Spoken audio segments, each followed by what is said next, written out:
It's Red Eye Radio. Gary McNamara and Eric Harley talk about everything from politics to social issues and news of the day. Whether you're up late or you're just starting your day, welcome to the show. From the Uniden America Studios, this is Red Eye Radio. Hello and welcome. He is Gary McNamara. I'm Eric Harley as we begin a Monday, a very busy Monday already. Gary, how are you? Doing really good. Lots to talk about here coming up here on the show. Who might be a speaker? Also, the the scuttlebutt and the stories out there that McCarthy allies are trying to get him back again. Will the search for a speaker be accelerated rapidly after what happened in Israel? We'll get to that here in just a couple of moments. I can't wait to play this audio cut. I'll tell you what I'll just read to you what the audio cut is, and it's from Democratic Mayor Eric Adams of New York City. Okay, this is after his trip, his discouragement trip. Yeah, that he took to other countries to discourage them from coming to New York City. Mm-hmm. Quote, "We can't have a rule that one can come from anywhere on the globe and come to New York City and remain in New York City as long as they want, and taxpayers must pick up the cost." End of quote.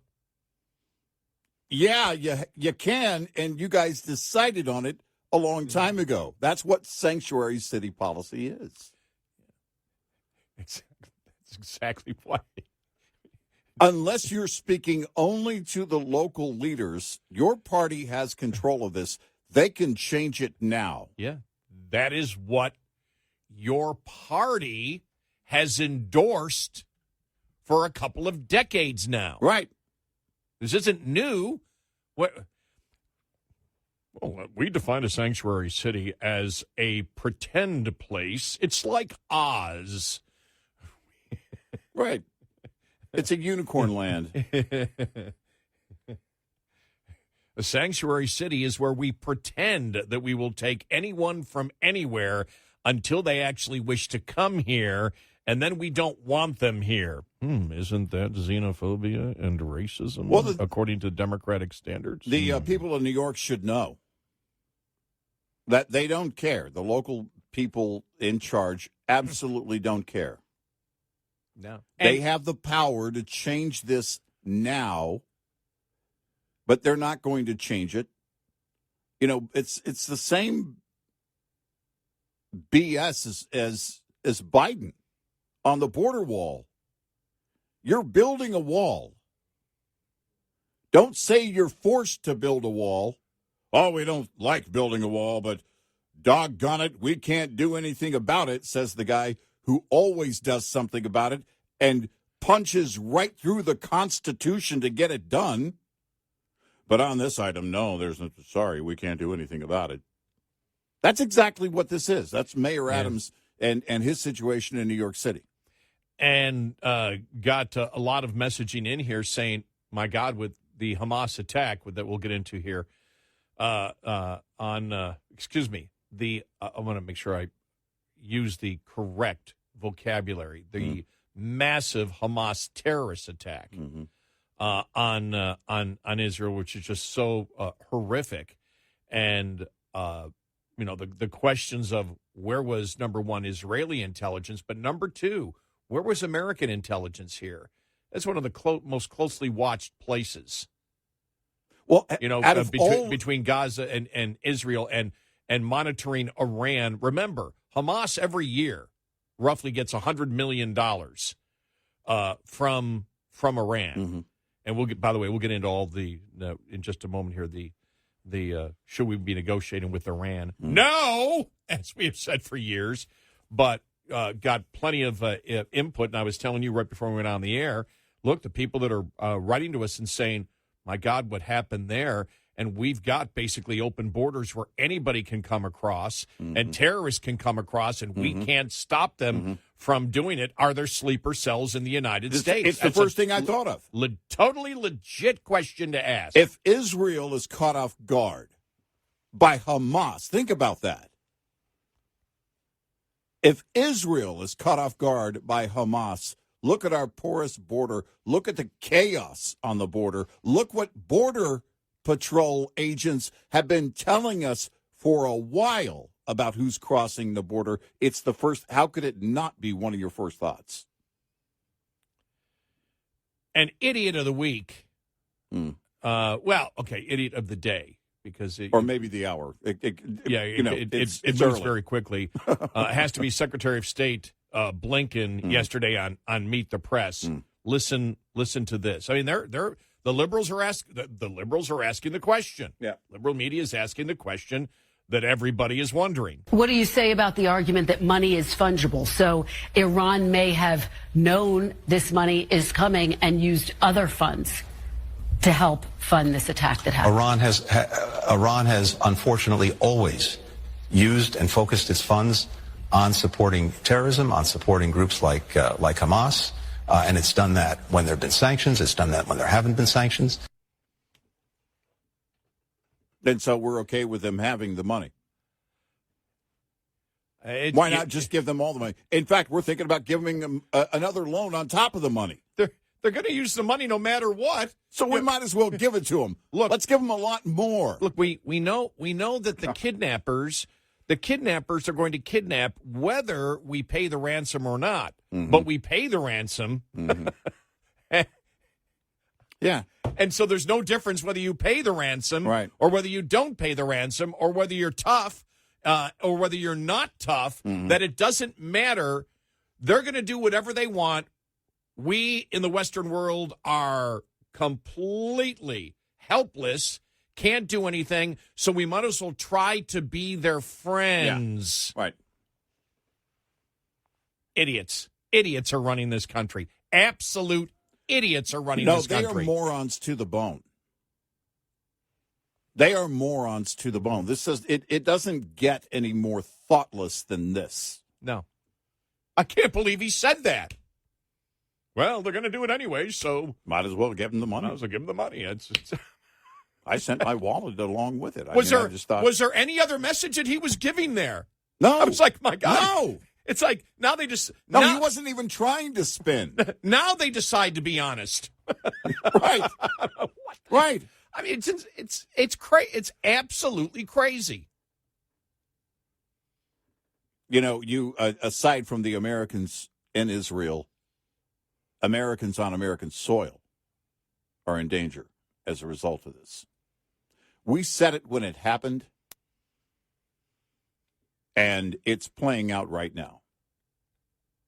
And you can throw in the creation of the terrorism superstate that is Afghanistan and everything that's going on there. Well, if you go back to one of the Israeli defense commanders a couple of months ago was talking about the fact that Hamas has American weapons from Afghanistan. Mm-hmm. Yeah. That they've identified American weapons over there. Right. But you take everything. I mean, there's so much we can talk about surrounding this because it really encompasses America's foreign policy just overall, which is so incredibly weak right now.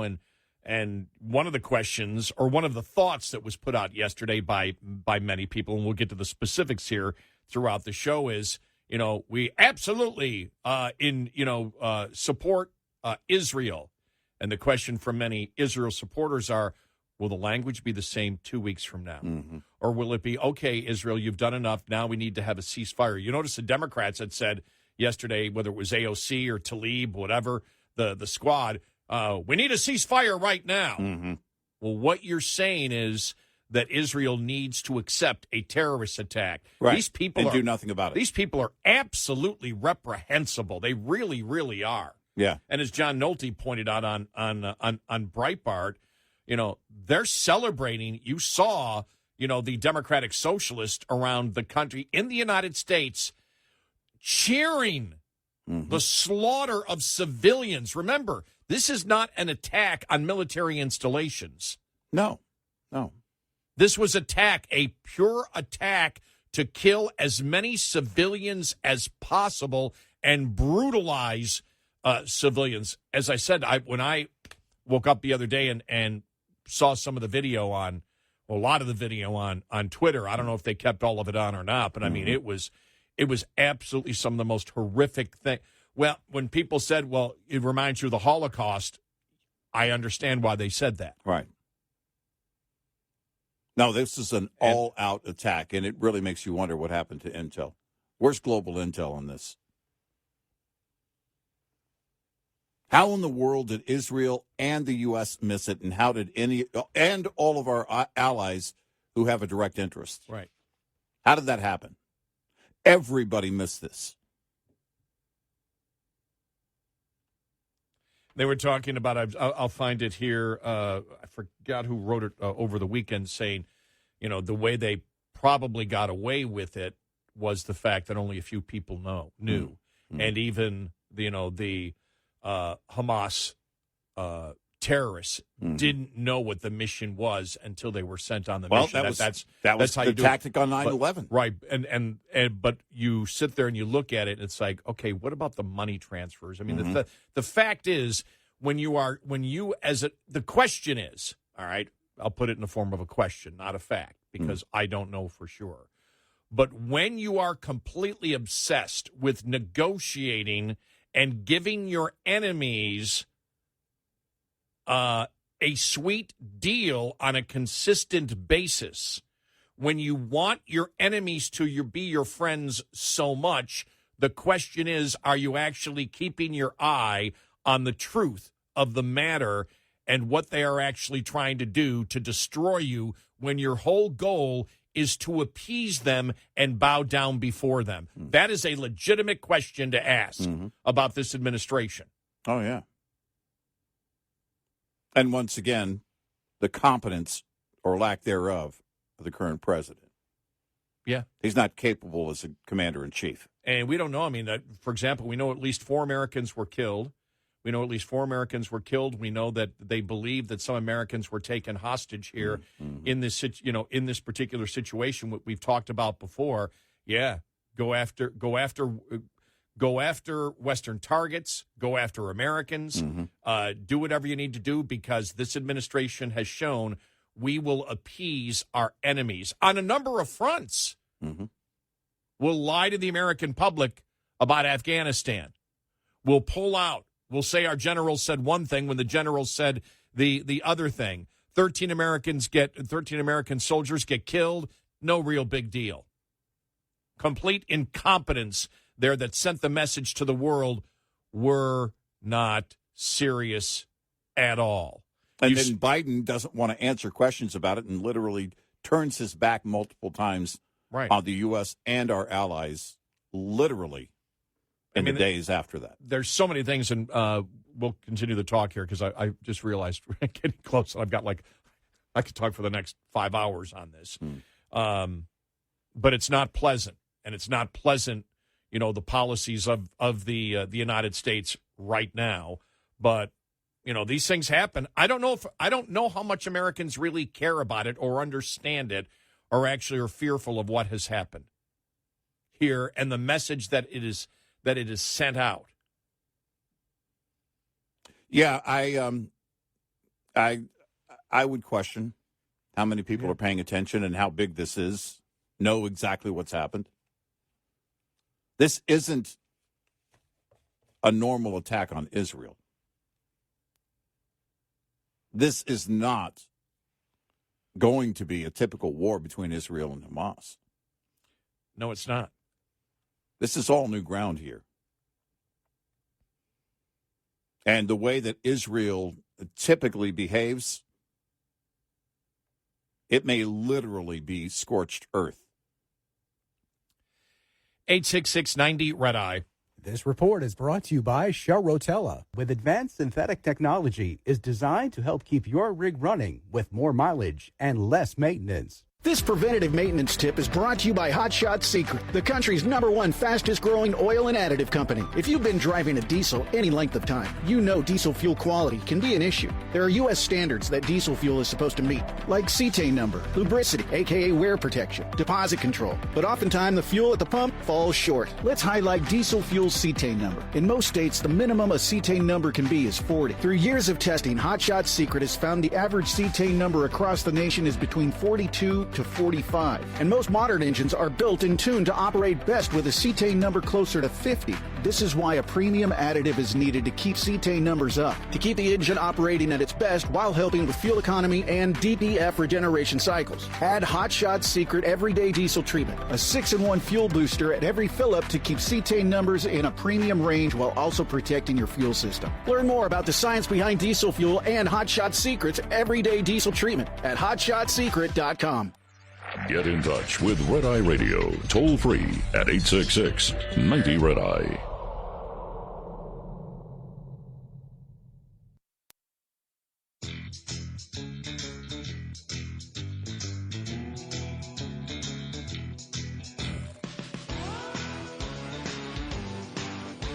It's Red Eye Radio. He's Eric Carly, and I'm Gary McNamara. All right, this audio cut is from Fox News yesterday, Fox News Sunday.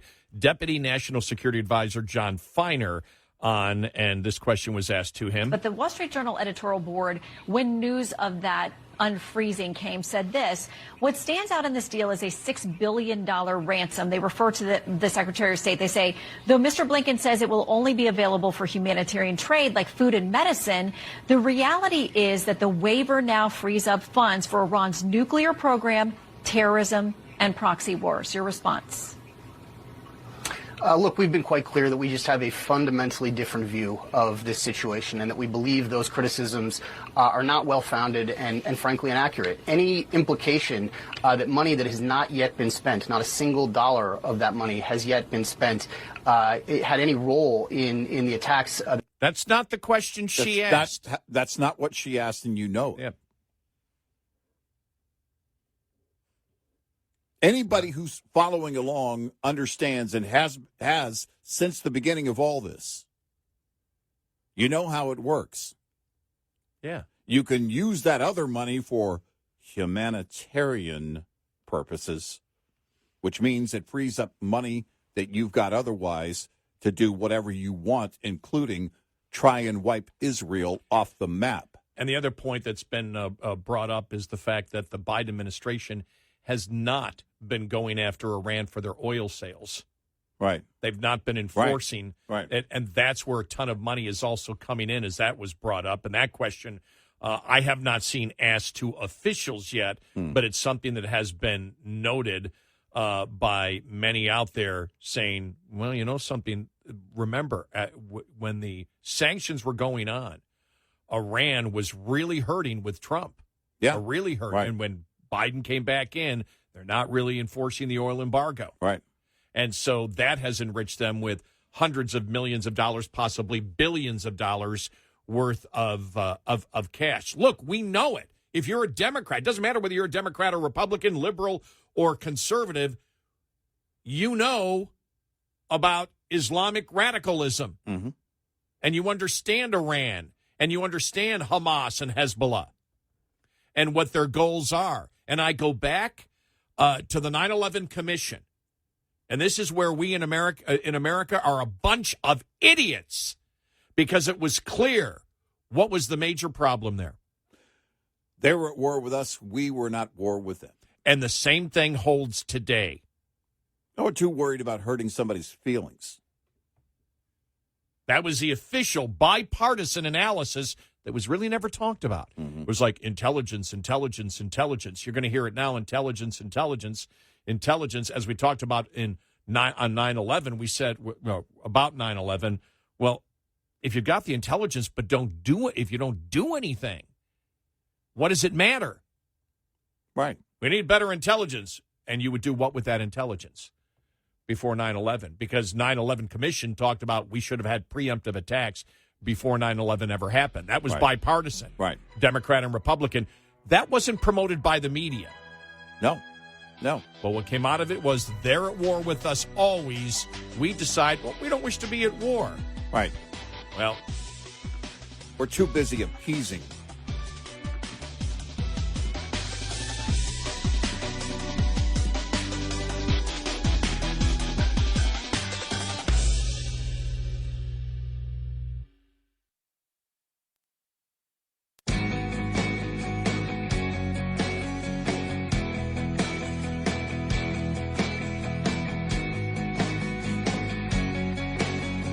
Call and join the conversation. 1-866-90-RED-EYE. Red Eye Radio. And he's Eric Harley, and I'm Gary McNamara. Here's more from Blinken yesterday on Meet the Press. Mr. Secretary, does the administration know at this point if U.S. citizens were among the dead or those taken hostage? So we have reports that several Americans may be among the dead. We are very actively working to verify those reports. Similarly, we've seen reports about hostages, and there again, we're very actively trying to verify them and nail that down. By the way, the press did catch the fact that the White House was holding a barbecue on Saturday night for staff as a special celebration. Yeah, you couldn't put the brakes on that. Staff. Yeah. I mean, it's just you shake your head. Looking at some of the news items out there, just so people know a couple of things here. First, Newsweek had a story back in June that was published in June, and where an Israeli commander said that U.S. small arms seized in Afghanistan had already been observed in the hands of Palestinian groups operating in the Gaza Strip. Mm-hmm. That was back in June. Right. And that's because of our withdrawal from Afghanistan. Yep. You've heard some of the response from, I'll just read it right here. Right on schedule, the Democratic Party's anti-Israel faction is responding to Hamas's assault with calls for a ceasefire and an end to the violence. This is a mirage that will protect Hamas and guarantee more violence. So the Hamas attacks, we know any 700 plus killed. I saw an 1,100 figure that Netanyahu said that was broken down as 700 Israelis, and because of the attacks, 400 in Gaza. But I've seen that it's over 1,100. So I've seen it multiple times. I've seen 11. Yeah, I've seen it. All over the place. But we know they're calling it Israel's 9/11. But when you think about this attack, I mean, you think about the concert that they were holding out there in the desert. It almost sounded like it was like their kind of mini Burning Man or something. Right. And they were coming out of the exits, and there were just Hamas terrorists just gunning people down, shooting them down, completely unarmed civilians. This isn't an attack like a war attack. Well, no, this isn't even like a Pearl Harbor. No, at this point, there can be no question about the tactics of Hamas. Right. And when I say Pearl Harbor, I mean because the Japanese were, for the most part, attacking military, military things in Pearl Harbor, as we know. This was completely focused on killing as many civilians as they could kill. Oh, yeah. And when you have Representative Ilhan Omar and AOC condemn the assault on Israel, but they follow that with calls for both sides to end the violence. Even as Hamas militia were gunning down at that point Israeli women and children in their homes. Right. At the time that they were doing it. John Nolte, I think, says it clearer. He talks about the fact and saying, what I mean is that in that case, I could give those who are celebrating Hamas in Germany, London, America, and Canada, and elsewhere the benefit of the doubt. Maybe they just don't know. Maybe they have fallen for the Christian Amaporing of Israel. Maybe they sincerely believe Israel is a brutal occupation force and that Hamas is fighting the righteous fight of the occupied. No. They were openly cheering the kidnapping, torture, rape, and murder of girls, women, and old women. They are openly championing the cold-blooded slaughter of children, families, and the elderly. They are openly siding with those using social media to celebrate the mutilation of raped, tortured, and murdered corpses. Whether every video of the savages committing this slaughter is verified or accurate is not the point. The point is that those celebrating this attack on Israel believe what those who paraded and cheered for Hamas in New York's Times Square Saturday believe. And what they believe is that they are celebrating is the rape and murder of old women and the slaughter of children. Do you understand who lives among us? Those who openly celebrate the murder and rape of innocents, of children, old women, and young girls. Among us are those who watched the same media, social media violence, viciousness, and violence. We have all watched and then took to the streets to to express their support. They saw the same thing we did, and that's how they reacted. Right. Just as horrifying, just as morally obscene as those who tolerate, those who celebrate savagery, Governor Whitmer of Michigan deliberately released a cryptic statement meant to show support for Hamas. I have been in touch with communities impacted by what's happening in the region. It is abhorrent. My heart is with all of those impacted. We need peace in the region. Yes, the poor, victimized region. Congresswoman Ilhan Omar condemned the slaughter of innocents, but then, if you read between the lines, demanded that there be no justice or consequence for the slaughter by calling for a ceasefire. Only a fool can't see through that. AOC has expressed her tolerance of this horror through 24 hours of radio silence, even as her fellow New Yorkers took to Times Square to openly celebrate medieval savagery. Not a peep from Barack Obama, not a peep from Hillary Clinton. We are watching unspeakable horrors, and America's chief virtue signalers are either silent or dog whistling their tolerance for the horrors. By the way, AOC came out later on, I think, and said, ceasefire. Yeah. That's not happening. No, that's not going to happen. And when the ceasefire doesn't happen and Israel continues to attack back, because they're going to destroy a lot, there'll be calls from Democrats even louder over the next week for Israel to stop. Yeah, they'll blame Israel once they respond in the way that I suspect that they're going to respond. I think on the bigger question, too, the question would be then, how fully involved is Iran from this point on? Well, as the Wall Street Journal and others have noted, that in the weeks that we were negotiating to get the hostages back and give them the $6 billion that we had frozen from oil sales. Again, remember, this is from oil sales. Right. They were planning, that's what the news reports say, they were planning, doing the finalized planning with Hamas on this. Right.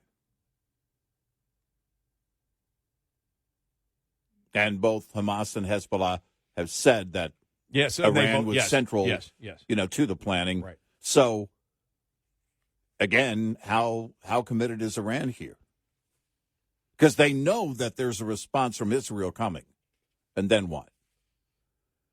And if the intel didn't see this, if global intel missed this, then what do we have going forward? If they have mastered radio silence, because a lot of what we did, and this, by the way, was part of the reason that we had an advantage with at least a few thousand troops left in Afghanistan. It gave us plenty of intel from that vantage point. And, of course, we're crippled, and this would be one of those situations that we warned about after the botched exit of Afghanistan.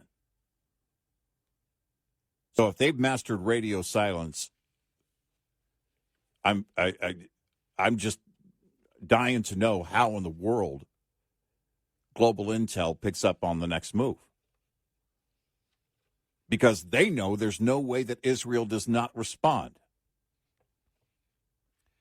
Former Trump National Security Advisor, this is almost a duh comment, but I want to read it. The former Trump National Security Advisor Robert O'Brien criticized the Biden administration for paying Iran $6 billion in ransom money, saying that it incentivized Hamas to take Americans in Israel hostage on Saturday as it launched a number of terrorist attacks across the country. While welcoming our Iran hostages home, I said at the time, paying ransom, unfreezing $6 billion is problematic because it incentivizes new hostage taking and gives terrorists money for new operations. I don't think that we would see these points illustrated so vividly and so quickly. Why not? I don't know what I expected. I actually thought that was a strong possibility. Again, if you combine everything that's happened over the past couple of years, you're strengthening our enemy. We are strengthening our enemy in the Middle East. And elsewhere, our enemies around the world, begging them for oil. Yep. Not worried about our own security, not worried about our own energy and economic security and national security. No, the southern border is open. And I don't know, again, there's not going to be a turnaround on that policy. We're not going to see anything in that regard from this administration. Let's hear more from Blinken yesterday. This is on CNN, the Secretary of State. The accusation is that Iran's posture, that the U.S., your administration's posture towards Iran has helped contribute to this. I want to give you a chance to respond. Well, there are two things here. First, with regard to the funds that you mentioned that were released were made available to Iran for humanitarian purposes as part of getting Americans back who are being held and detained in Iran. Let's be very clear about this. And it's deeply unfortunate that some are playing politics. There you go. Some are playing politics. Uh-huh. The only people playing politics here is you, Mr. Blinken. Right.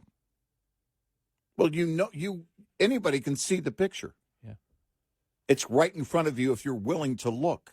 We knew before this happened that Iran was the world's leading exporter of terrorism. Mm-hmm. We know that. Mm-hmm. This isn't new.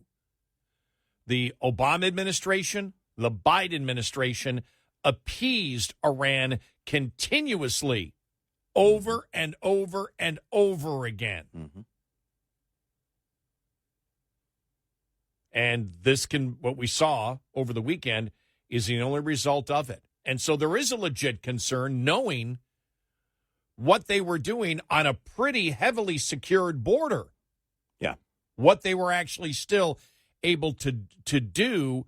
And the immediate thought of so many Americans, I know because that's the most number of responses I got. My God, if they did this here, what are Islamic radicals with an open border like we have? And should there be a concern of sleeper cells in the United States? Right. Absolutely. Right. I mean, you look at Hamas and Hezbollah. Iran is funding all the terrorist groups. It's not just Hamas and Hezbollah. Yeah. It is all of them. And our borders are wide open. They're wide open. And they have been since January 20th of 2021. If they've been planning this for a long time, keep in mind 9/11. The planning and the carrying out of that plan was years in the making. 866-90 Red Eye. Coming up, more with Gary McNamara and Eric Harley. It's Red Eye Radio.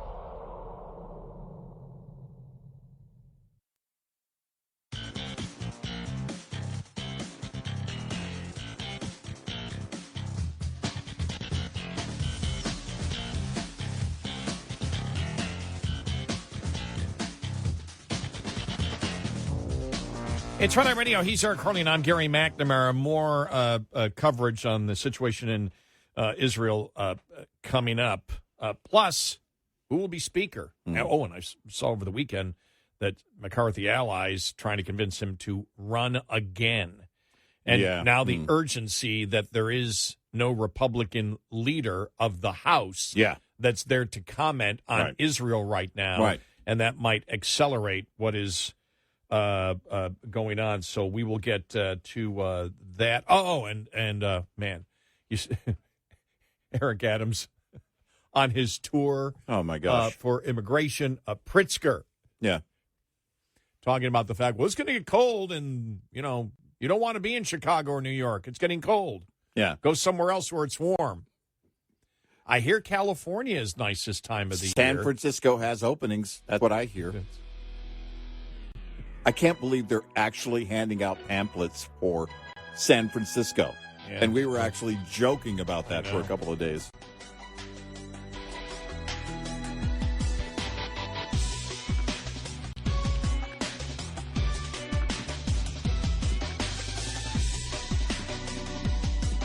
Top of the Hour News is brought to you by House Products. Visit houseproducts.com. This is Red Eye Radio on Westwood One.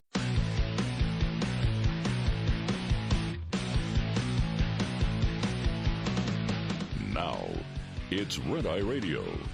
Gary McNamara and Eric Harley talk about everything from politics to social issues and news of the day.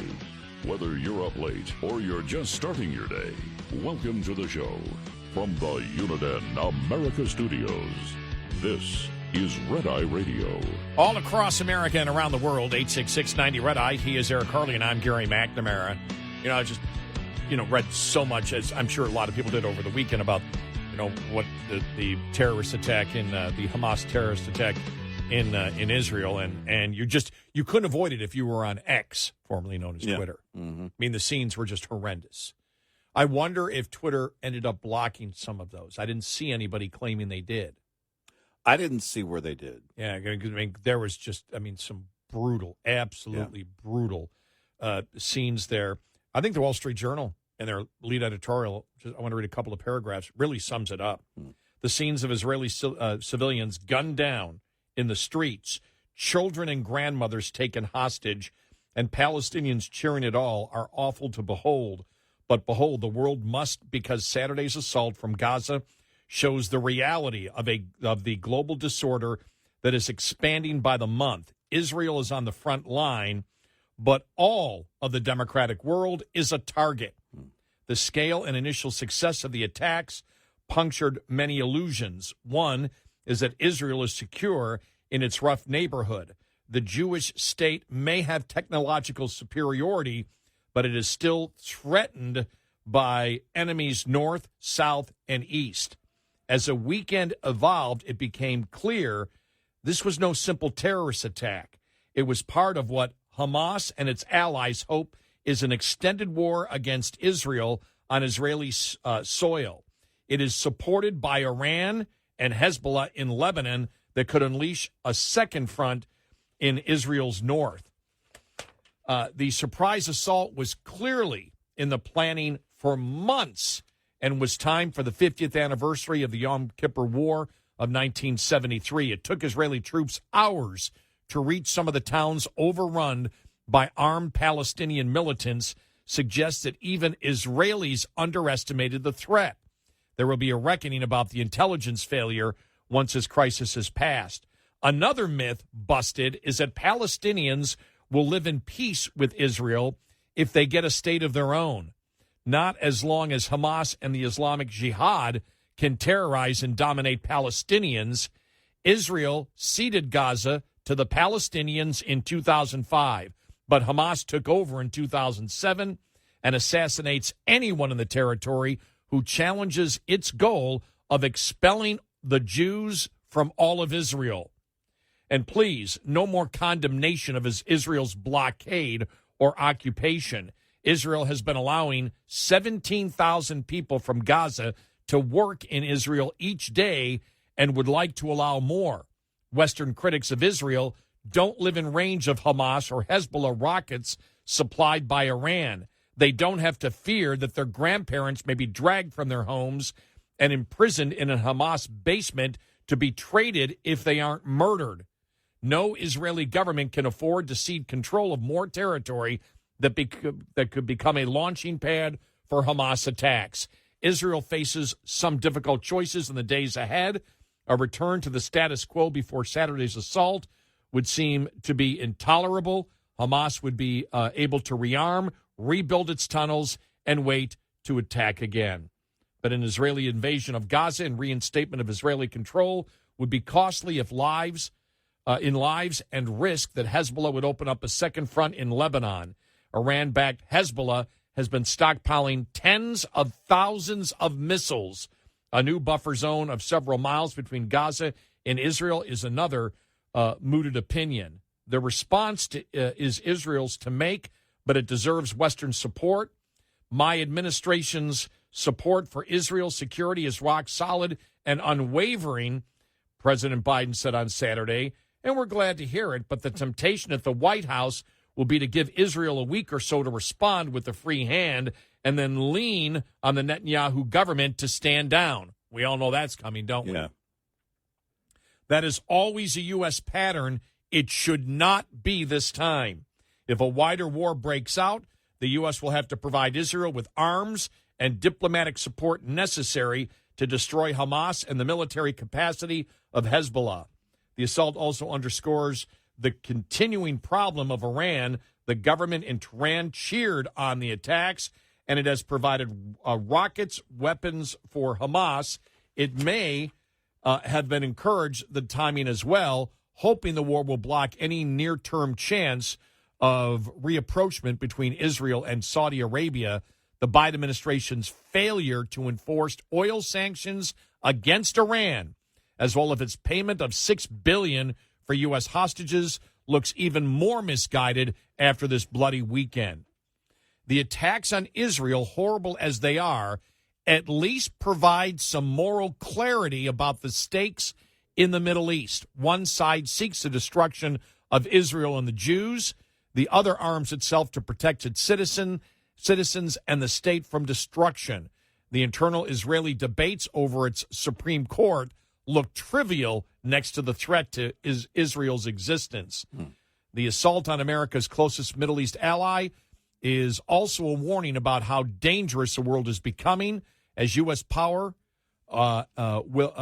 if U.S. power recedes, bad actors feel empowered to fill the vacuum. American isolationists on the right and left may wish to look away, but the U.S. cannot dodge the consequences. Well, we've seen this over and over again over the years. I mean, the fall of Mosul, and that went on for nearly 3 years. You see what's going on now in the building of a terrorism superstate in Afghanistan after the botched exit of Afghanistan by the United States.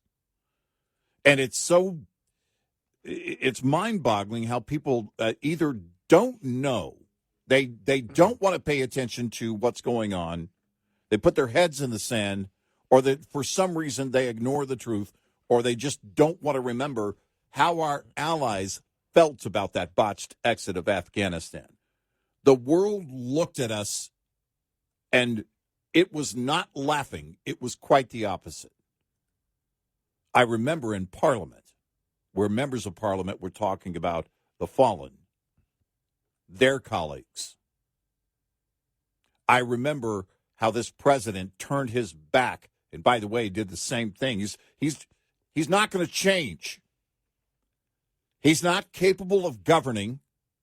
He's not capable as commander-in-chief. And here we are in a situation where not long after they announced that they were going to release those funds back to Iran, Iran orchestrated a massive attack with Hamas on Israel. None of this is a coincidence. It's all by choice.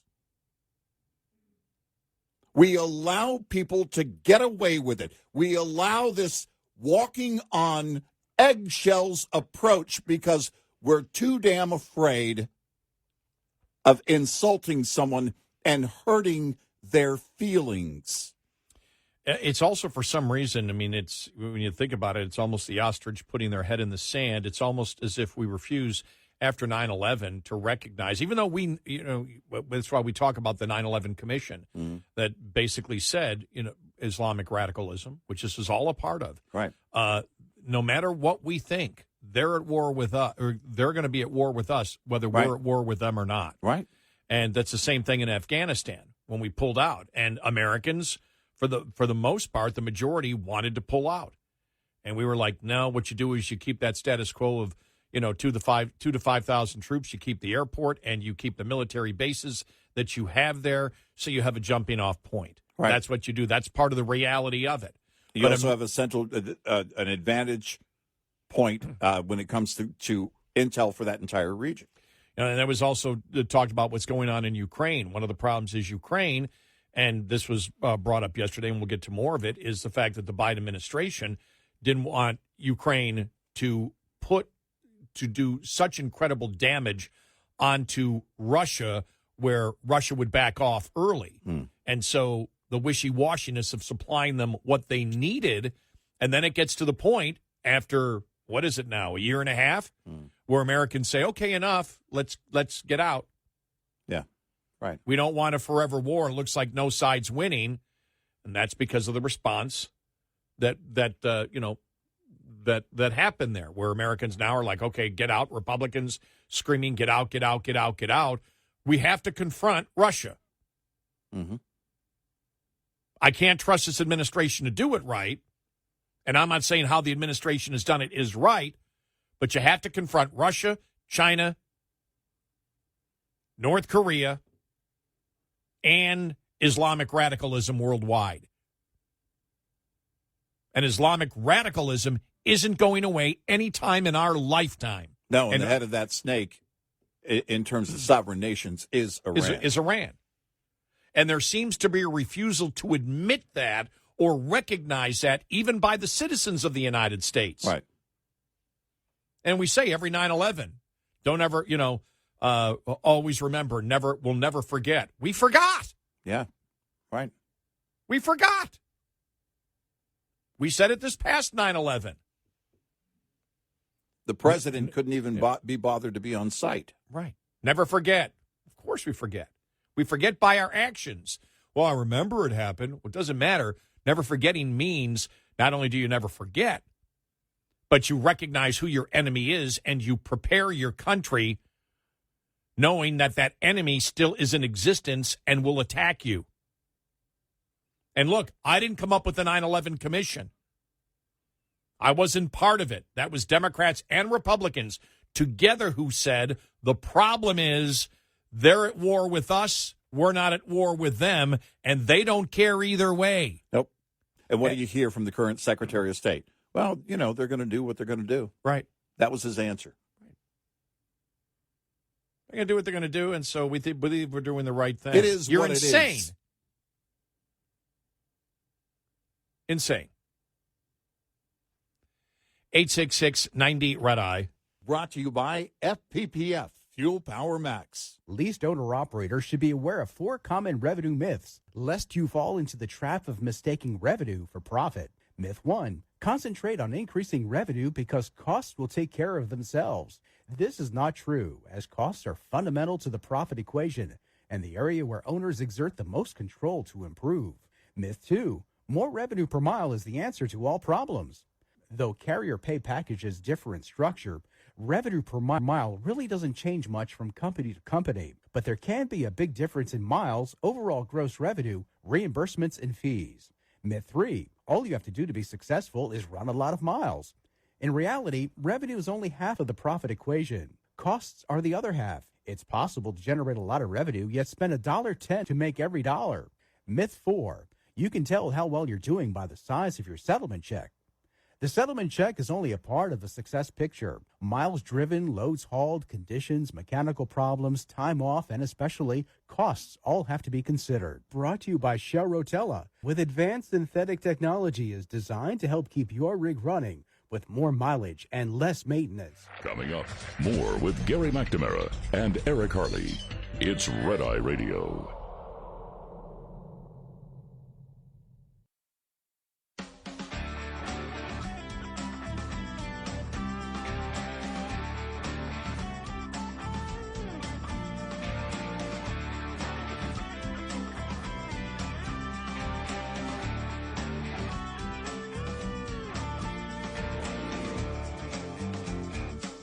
It's Friday Radio. He's Eric Carly, and I'm Gary McNamara. I see that you had one of the liberal Congress people from New York, Richie Torres, who just blasted the squad. He just went, what in the hell are you talking about? Right. The massacre here, and we talked about Tlaib and Omar and AOC. And I think John Nolte from Breitbart had a great point. Understand the people that live among us and actually represent us that, in a way, are actually cheering, these terrorist attacks and the horrible scenes that everybody has seen. And that's the point. They're not affected by it except to say, all right, let's have a ceasefire, which means they're not attacking. Was it Tlaib who came out and said, well, this is a result of the Israeli apartheid? Well, no, I saw a lot of that. Putting the fault on the Israelis. Yeah. And, that's something you and I expect because we've been covering this long enough. Yeah, we've been following along. But when they are elected representatives, you need to know who they are and how they think. And this is who they are. This is how they think. Yeah, it's just you shake your head. I'm trying to find the story. I had it here, and then I lost it. It was right in front of me, and I'm like, okay, where'd it go? Well, and this could be this is a real pivotal moment in the Middle East. There's no doubt. But I think globally, this could be a major pivotal moment to have everybody stand up and say, let's all wake the hell up. Yeah, here it is. Furious Democrat slammed squad members for repulsive statements on Israel's attack. Democratic Representative Richie Torres called out his Democratic colleagues Cori Bush and Rashida Tlaib for their statements on recent attacks on Israel. And that's the other word, too, because they say Palestinian militants, and he's like, they're not militants. No. He actually went after that word being used, said they're not militants, they're terrorists. Tlaib, a member of and they use it in that Yahoo story. They say militants who have killed more than 700 people in total over the past 2 days. Tlaib, a member of the so-called Squad of Progressive Lawmakers, first issued a statement on the attacks that called Israel an apartheid system that creates the suffocating, dehumanizing conditions that can lead to resistance. She also called for U.S. to stop its funding for Israel, saying that as long as the U.S. provides unconditional funding to support the apartheid government, this heartbreaking cycle of violence continues. Cori Bush also called for the U.S. to halt funding for Israel. Torres called both statements reprehensible and repulsive. Wow. Well, it comes from the same side that was, in the years after 9/11, blaming the U.S. for 9/11. If it weren't for everything we did, going back to Russia and Afghanistan and everything in between, then this wouldn't have happened. And he also said the media should stop sanitizing terrorists as militants. Torres slammed the media for sanitizing Hamas terrorists who brutally attacked Israel and killed at least 700 Israelis. Quote, if you murder, wound, rape, and abduct civilians and children, as Hamas has done, you are not a militant. You are a terrorist. The media should stop sanitizing terrorists as militants, he tweeted on Saturday. There can't be any question after this. Their tactic was to seek out civilians. This is what they wanted to do. They were looking to kill civilians. This wasn't isolated to military strategic points. This is about going after civilians. They're terrorists. There can't be any doubt anymore. Anybody else that's saying otherwise is a liar. This is who Hamas is. This is how they want this all to go down. This is why they did a big attack, knowing they were going to get mass casualties as a result of this attack. And Iran was behind the planning. There can't be any question about Iran anymore either. While you had the United States negotiating and cheering, this is such a great thing we're doing, Iran was in the planning stages with Hamas for this attack on Israel. Yep. And remember, because we're not enforcing the oil embargo, Iran has already enriched themselves. They've got a hundreds of revenue millions, stream. possibly Yep. billions of Yep. dollars. Yep. Because the United States wishes to cater to the will of Iran. Yep.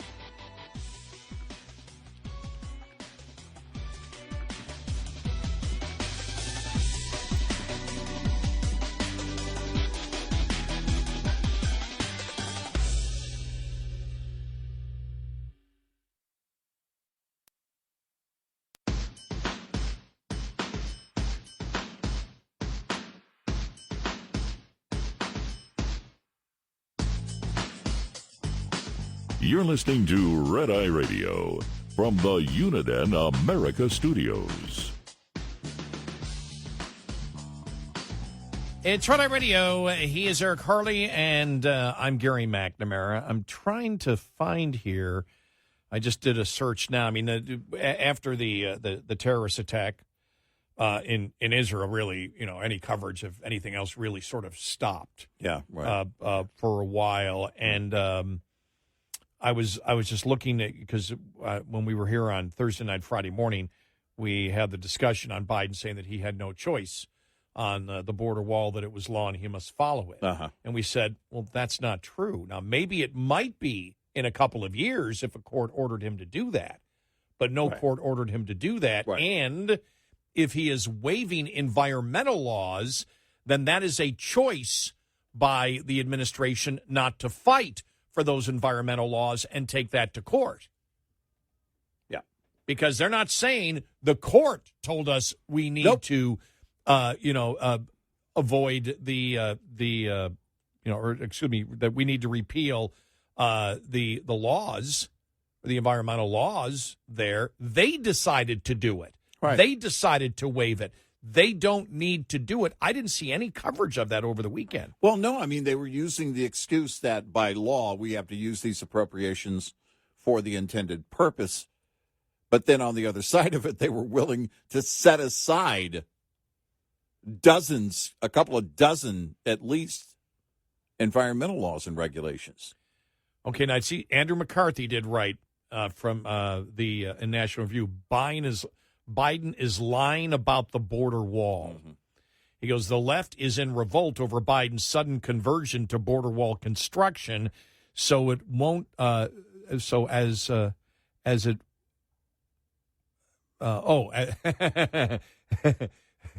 He goes, the left is in revolt over Biden's sudden conversion to border wall construction, so as is wont to happen on those rare occasions when reality intrudes on utopia, Biden is lying, while seeking to credit from the country at large for building some, but not nearly enough of a border barrier. Biden is telling his base that he has no choice.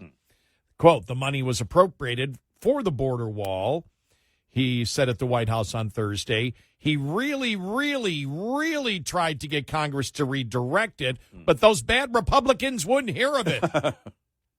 This from the same man who continues to try to cancel student loans that Congress has not authorized him to cancel, even after the Supreme Court in June's Biden versus Nebraska decision ruled that doing so violates the Constitution he has sworn to uphold.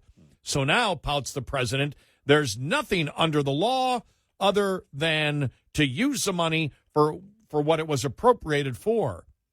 But the wall construction funding was appropriated 4 years ago. Why hasn't he had to build any border wall until now? And if he had to do it, then why immediately upon taking office did he order the cessation of border wall construction? Why did he proclaim during the 2020 campaign, there will not be another foot of wall constructed on my administration? No one is fooled by this. Biden is trying to maintain progressive cred, even as wall construction ramps up, by emphatically answering no when asked if he thought the construction he has ordered, because, his hands are tied, would be effective. But even as he carries out policy, the Secretary of Homeland Security, Mayorkas, insists from day one this administration has made clear that a border wall is not the answer. That remains our position, and our position has never wavered.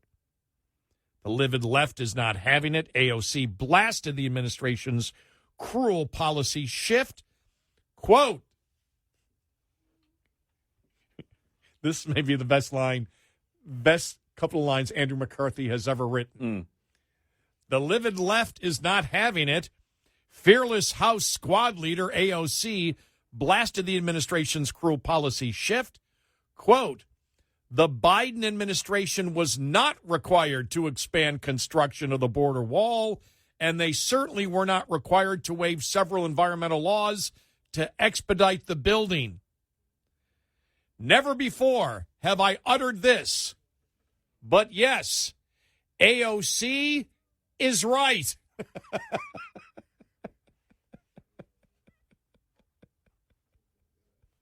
Well, there's that. Gosh. And he goes through all the legal things, and in fact, as we have said, but AOC actually hits the most important point. There was no court order to do this, and when they said we're going to repeal the environmental laws, a court didn't order them to do that. They decided voluntarily to do this. The administration does not have to do this. Does every Democrat understand that? Democrats, what do you think when the president lies to you? You who want open borders, if you're a Democrat who wants open borders, not all Democrats do, but many do. Mm-hmm. Well, what do you feel? Do you believe the president's telling the truth? Was he forced to do this, or is the president lying to you? And not only is he building a wall, but he's circumventing environmental laws and regulations to get it done. It's, again, if you're paying attention, then you know the truth. You can see right through this. The entire approach here by the Biden administration last week was beyond laughable. And he writes it here. Obviously, this is why Mayorkas goes through everything, asserted that he is waiving statutes on his own authority, right, not because Congress had forced the administration's hand. And not because any court did so. And we said that repeatedly. Where is the... And that's what you would have seen. In fact, the announcement would have been very different. If they were forced by Congress, if they were forced by any entity, a judge, they would have stepped up and said, we're being forced to do, just so you know, we're being forced to do this. That's why that work on the wall is continuing, and we're going to continue the battle to stop building the wall. That's not how that went down last week at all. So I see Andrew McCarthy hit it. The National Review is conservatives. I have not seen one. I've seen the question asked, and I went through a bunch of things. I Googled it yesterday and then again this morning, looking for different stories, and nobody says. They all say, well, he's required to do it, and you don't hear anybody ask the question, is that true? Right. From the left. Right. So the left is enabling the Biden lie. Now, the interesting thing about this is there's a number of lies here. The lies that he was forced to do it, which is not true. He was not forced to do it, as we explained very simply the other day, and Andrew McCarthy did.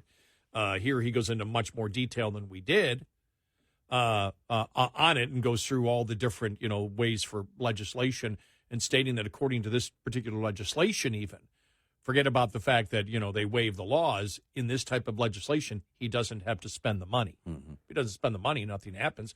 The court's not ordering him to do it. Right. No court. He is voluntarily deciding to do it. So he's lying there. Well, if he's lying there, well, ask yourself, why is he expanding the border wall? If it's all a lie to begin with, then why is he doing it? That's where you get to the second lie. When asked, do you believe that border walls work? No. Well, yes, he does. Yeah, he absolutely because does. This is all voluntary. If we haven't connected the dots correctly, some Democrat tell us where we haven't. But so he's lying to you about both things. Biden is admitting he believes a border wall is effective. He could have red taped this till the end of time, or at least till the end of his presidency. Oh, certainly could. Without any questions from any person in the media. This is something that he is, in fact, he started out day one doing it. It was one of his first executive orders. Day one. And all of a sudden, his hands are tied, but he doesn't tell you who's tying his hands. It's not the courts, not Congress. Well, we have to do it. And we also have to go out and throw out a number of laws and regulations to get it done. You know, it's really incredible because he's been on this narrative for a while, which is really interesting because Andrew McCarthy is one of those that really, is, impeachment. Mm-hmm. I'm sure he believes it's been abused. He believes Biden. Think about this. I'm sure he has his own thoughts, but this is the kind of guy that Andrew McCarthy, and I agree with him most of the time. Sometimes I've disagreed with how he's, how he interprets the law here, but he says the number of illegal aliens who have entered the United States since Biden took office roughly equals the population of Panama. The Biden illegal population exceeds that of roughly half the states. Louisiana, ranked 25th, is 4.5 million residents. It exceeds the population of Los Angeles. In fact, it exceeds the population of every major American city except for New York, a formerly proud sanctuary whose own population of more than 8 million has been swelled by the influx of about 120,000 illegal immigrants during the Biden era, only a small percentage of which had been bussed up from overrun Texas, notwithstanding Mayor Adams' bogus attempt to blame Republicans for the catastrophe willfully wrought by Democrats. If Republicans really want to talk about impeachment, this is the impeachable offense they should be talking about all day, every day. It is among the worst derelictions of duty by an American president in American history. Joe Biden has been courted into a half-hearted border wall construction, not by Congress, whose laws he has habitually flouted, but by his 55% disapproval rating heading into the 2024 election campaign. So he poses towards the right as a born-again border cop and towards the left as a victim whose heart is still in the right place.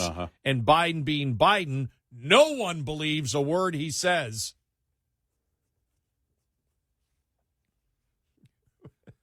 I mean, that's because it's right there. There is no better way to put that because that's exactly what we're looking at. He's trying to be everything to everybody.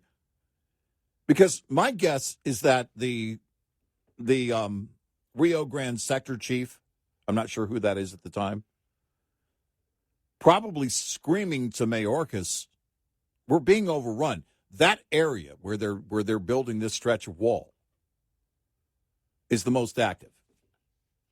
And we're being overrun. We absolutely have to have help. And so you throw it on Mayorkas. Mayorkas puts it in the Federal Register. By the way, I wonder if when Mayorkas put that statement in the Federal Register, just thought that, nobody looks at the Federal Register. Well, a lot of us already have alerts set up for updates in the Federal Register. Yeah, I have NFL updates and the Federal Register. Right. And any Luby's coupons. Just to throw it in. And Luby's coupons. And Luby's coupons. But that's, that it's, because if you think about how it was done, Mayorkas didn't step up to a podium. No. He just throws it into the Federal. Well, you shouldn't misconstrue what I put in the Federal Register. Well, I don't think there's a way to misconstrue it. You shouldn't try and lie about it afterward. But then again, a liar's going to lie. I just wonder how many Democrats, just rank and file, not politicians because they know, but how many rank and file Democrats that know about this actually believe that Biden is forced to do it or whether they understand he is lying to them. Right, yeah. because it's such an obvious lie that can be torn apart so easily. Well, and by the way, trying to be everything to everyone means you're nothing to no one. That's the problem that Biden doesn't recognize. And that's what McCarthy points out here. You know, you're trying to portray yourself as a victim to the left and a hero to the right. You're neither. 866-90-RED-EYE. Lines open for your calls. 866-90-RED-EYE on Red Eye Radio.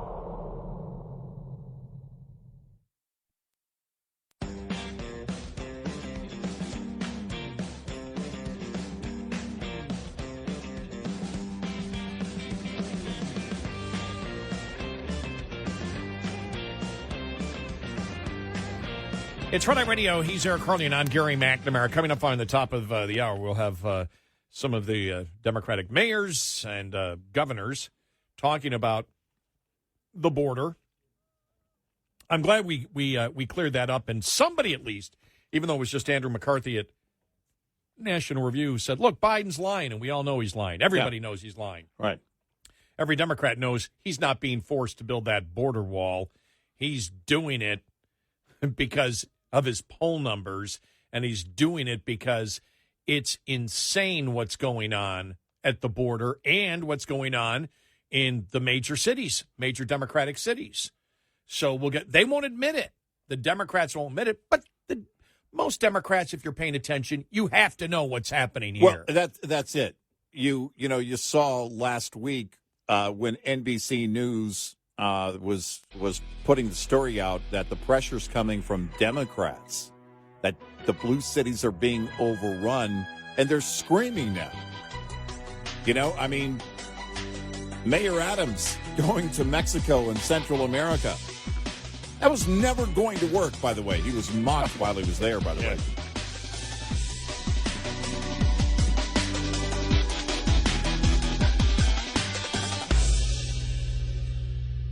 This is Red Eye Radio on Westwood.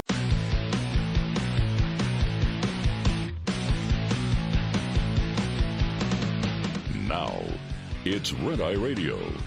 Gary McNamara and Eric Harley talk about everything from politics to social issues and news of the day. Whether you're up late or you're just starting your day, welcome to the show. From the Uniden America Studios, this is Red Eye Radio. All across America and around the planet, we are Red Eye Radio. Good morning. 866-90-RED-EYE if you'd like to get in. He's Eric. I'm Gary. Did I say that already? We're allowed to say it multiple times. Very quickly, you have a good weekend. I mean, I know we're 2 hours into the show, but just covering so much of what's going on in Israel right now. Your weekend okay? Yeah. Weather was good. And otherwise quiet, except for a lot of breaking news, of course. Yeah, I did. I took a 24-hour trip to San Antonio. Yeah? Just to catch a couple of bands. I've done that more this year than I think I have been ever. Yeah. Taking these one-day trips. Right. Mostly they've been to New York to see a couple of bands, down to San Antonio. Had a great time. Just great people, great hotel. I will tell you this. I got back for about midnight, back to my hotel after the show. Mm-hmm. And I've only been to San Antonio once before, and that was to see the Alamo with my brother a few years back. All right. So when I got the hotel, I got a hotel with the balcony right on the Riverwalk. Yeah. Right. So I get in at midnight. I've got, a couple of bottles, bottled water. I want to make sure it's... Mm-hmm. And I'm just sitting there on the balcony. I sat there till 2 a.m., just looking out. River's going, but there's people out still, and it was great. Beautiful. I mean, the temperature was perfect. Sure. Probably 72, 73 degrees. Mm-hmm. And we had the cold weather move in then on Saturday. Mm-hmm. When When I left, because I was there for 24 hours, when I left, I'm waiting for the Uber to pick me up from the hotel. I'm freezing. Yeah. It was like 58 degrees with a breeze. Like, this is too much. Yeah. But just had a heck of a lot of fun. Good. I loved San Antonio. Oh. I lived there when I was a kid, before we moved to Del Rio, and loved every minute of it. That was where my parents bought their first house. Adams Hill Drive, for those familiar with San Antonio, over in the Rainbow Hills area. And it was a new development back then, brand new. In fact, I moved schools. I started school at John Glenn Elementary. And then from second grade, I went to Adams Hill Elementary, which was much further, I mean, by comparison. It was up at the top of the hill, and John Glenn was right there by my house. It was so convenient. But I went to another school when they opened that one, and then we moved to Del Rio. And San Antonio was always, and going back to San Antonio, I love going back. It's always pleasant. It always feels like home. I want to go back again, and I want to go back to that small music hall again. The place I was at called Sam's Music Hall, but they listed as Sam's Burger Joint. So when I saw this band that I like was playing there, I went, Sam's Burger Joint? Oh, my gosh, what an excellent little club. Best sound of two bands that I saw there. Best sound and mix I have ever heard. Even and I'm thinking of Trans-Siberian, how crystal clear they are. Even better. Yeah.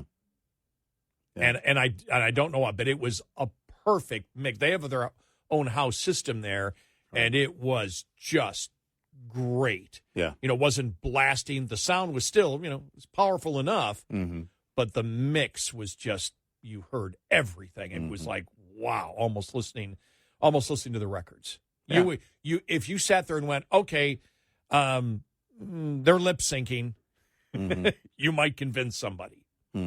Yeah. And so, but had a wonderful, wonderful time. Good. So I'm going to do it again. In fact, I started looking for bands. Like, well, I wonder if there's other bands I like that may play there. Because it fits about 300-400 people. And all right. And so, like I said, really, really nice place. So can't wait to get back. Yeah. Good. And then in Buffalo this weekend. Yeah. Up. Right. Oh, just so people know, in case they didn't know, Dad did get his pacemaker. And he's doing okay. He's doing great. Great. Dad, 97 years old. I'll see him this weekend. Right. And he's doing great. I forgot that happened a few days back, but I forgot to, because some people asked me about it. I'd mentioned it, that he was considering it, and he's fine. And it's a very simple procedure. I mean, it wasn't like he had to go in the hospital for any length of time. It was outpatient. I did it at 10. He was observed him out by 3. And, for 97, you just assume that there'd be more concern. They're like, oh, no, he's fine. Yeah. It's like, okay. It's like, I'm thinking if I'm 97 and they put me in for any type, even if it's outpatient, I'd say, wait a minute, could you put me in intensive care? I don't care what you're doing. I'm 97. Yeah. No, you're only having your teeth cleaned.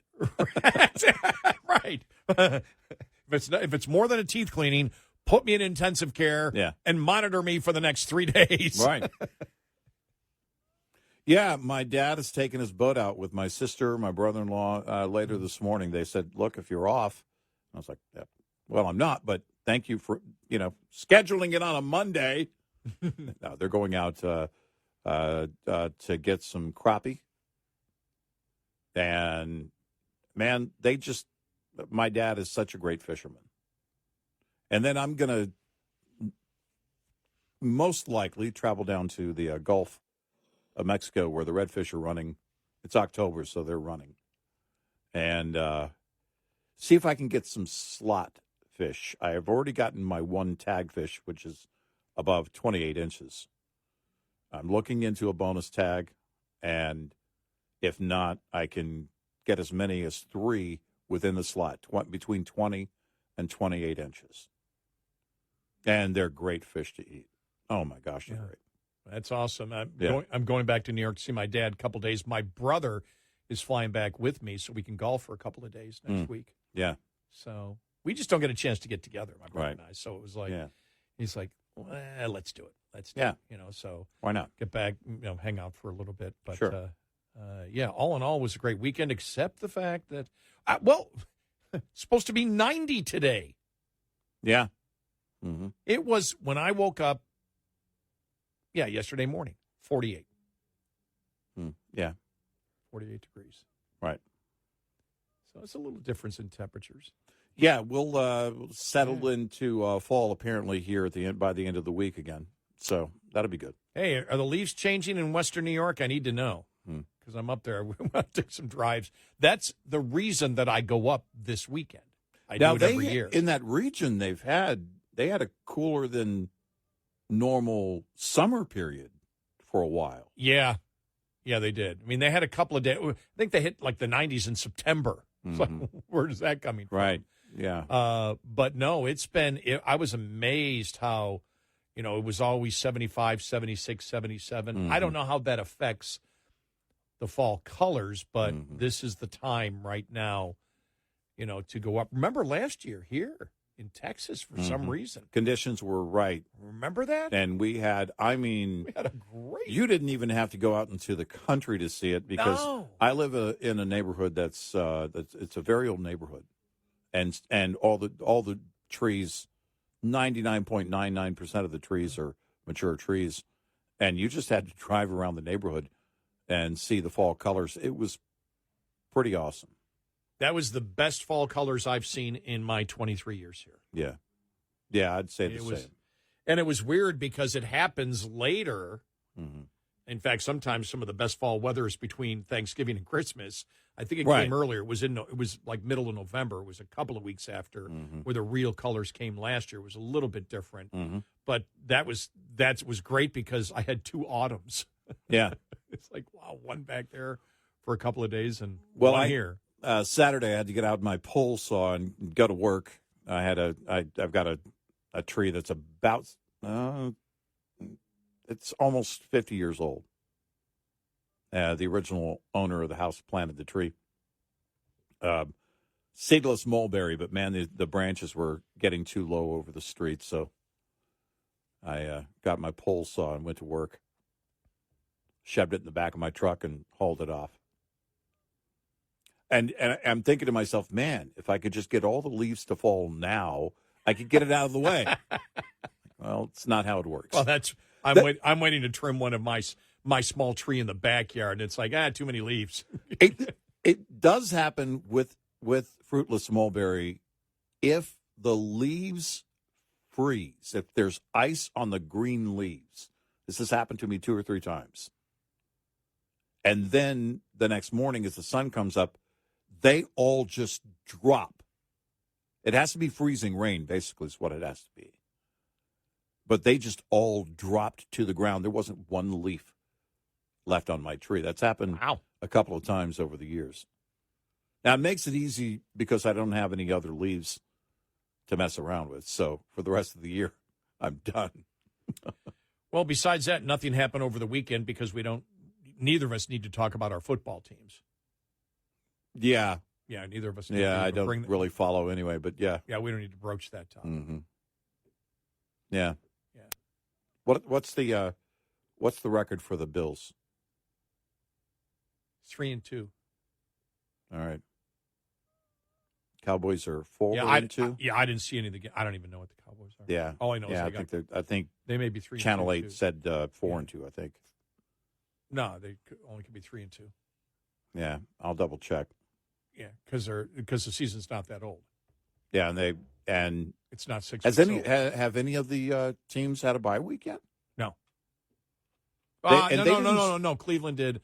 I know Cleveland did yesterday. I think Cleveland did yesterday. Yeah. Because some teams started yesterday with one, but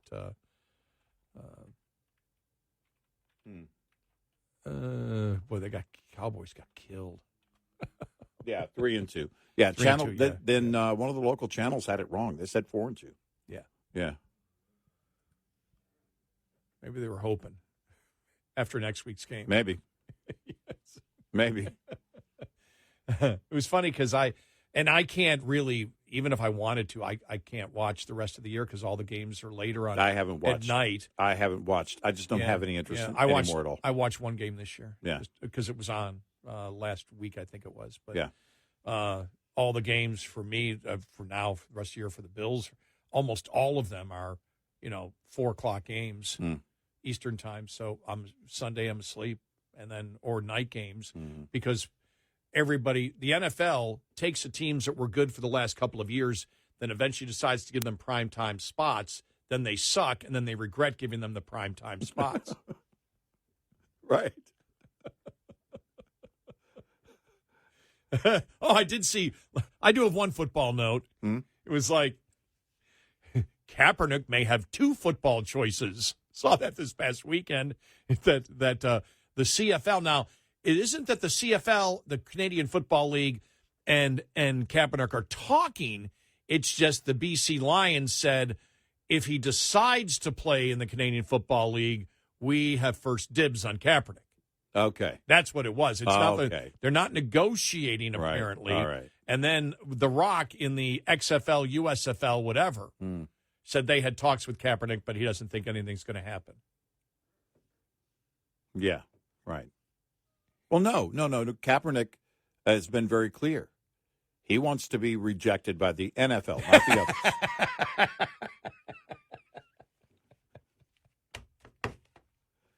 Can't be a victim if you're rejected by the XFL. But it was so funny because the headline, Kaepernick may have two choices to return to football. It's like, yeah, not really. And I knew what it was. I said, it's got to be the Wouldn't XFL. that be funny if he tried out for both the XFL? He tried out for the XFL. Yeah, we're not interested. He got caught. He gets rejected by the XFL. That would be funny. And that's our depressing football news. Yeah, pretty much. 866-90-RED-EYE. Get in touch with Red Eye Radio, toll free at 866-90-RED-EYE.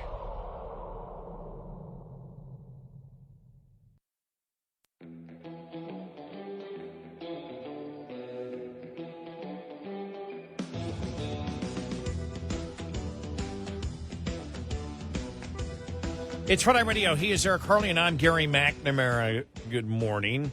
All right, on the situation at the border, Mayor Adams coming back from New York, coming back from his Central America discouragement tour. Please, we're not open. Did you read? There were a number of articles out there saying he's having the opposite effect. Yeah, it's going to bring more people in. You're drawing attention to it. You know, we weren't considering New York. By the way, in Colombia, when he was in Colombia, they were basically screaming at him, "You should be ashamed of yourself." Wow. Here he is on Face the Nation, Mayor Adams from New York yesterday. We can't have a rule that one can come from anywhere on the globe and come to New York City and remain in New York City as long as they want, and taxpayers must pick up the cost. This is a $5 billion price tag. This fiscal year, $12 billion over 3 years. That money is coming from somewhere. It's unfair to the migrant seekers and asylum seekers, and it's also unfair to everyday taxpayers, New Yorkers. He put his taxpayers second there. I noticed that part. But also, yeah, you can have such a rule because you do right now. Yeah. You have this is what you voted. This is the rule. This is what the people of New York City voted for. There's a way. There's a way to change it. I mean, there's this obvious disconnect. Why is this happening? Well, you have a right to shelter law and a sanctuary law. Are you paying attention to what the laws of your own city passed by the elected representatives of the city passed? Does Mayor Adams, do the people of New York, do you understand the way the system runs? And do you understand when you pass a sanctuary city law and a right to shelter law that you are inviting people in? It's like having a party, inviting everybody, and then when everybody shows up, you're angry about it. Yeah. We can't have this kind of law. Yeah, you can. We've seen you do it. It's not a rule. We can't have a rule, as he says, as if someone just unfairly came up with this rule and threw it in. Yeah, wait. I'm waiting for him to blame Trump for it. Well, if Biden's doing it, I've got to build the wall. It's Trump's fault. Trump's making me. You know, they made this happen during the Trump years. I'm forced to build the wall. No, you're not. I'm just a caveman president. I'm not familiar with your fancy laws, rules, and regulations. By the way, Karine Jean-Pierre last week, we kind of skimmed over it, but we believe in the rule of law. Shut up. Shut up. We believe in the rule of all your college debt is canceled. We believe in the rule of law. Are you kidding me? We believe in the rule. Then why'd you do something else? Why did he do something? Are you saying on January 20th of 2021, he did not believe in the rule of law? Because his executive order put the brakes on building the wall on that day. Are you accusing him of breaking the law? We believe in the rule of law. I know, it's hilarious. I mean, it's just like, stop it. Stop it. It's just. And the disconnect, I mean, they look like, Adams looks like an idiot. Yeah. Because it's, this is horrible. This is so unfair. You invited them, and he knows it. Yeah. He knows he's not properly connecting the dots because he's the one that's gone to what? He's tried to go to court to get rid of being temporarily suspend right to shelter, right, and temporarily suspend sanctuary cities. Yeah. And the judges are like, why? That city council could do that tomorrow. You can do that. Yeah. You don't need me. Yeah. Show me where you've made the effort.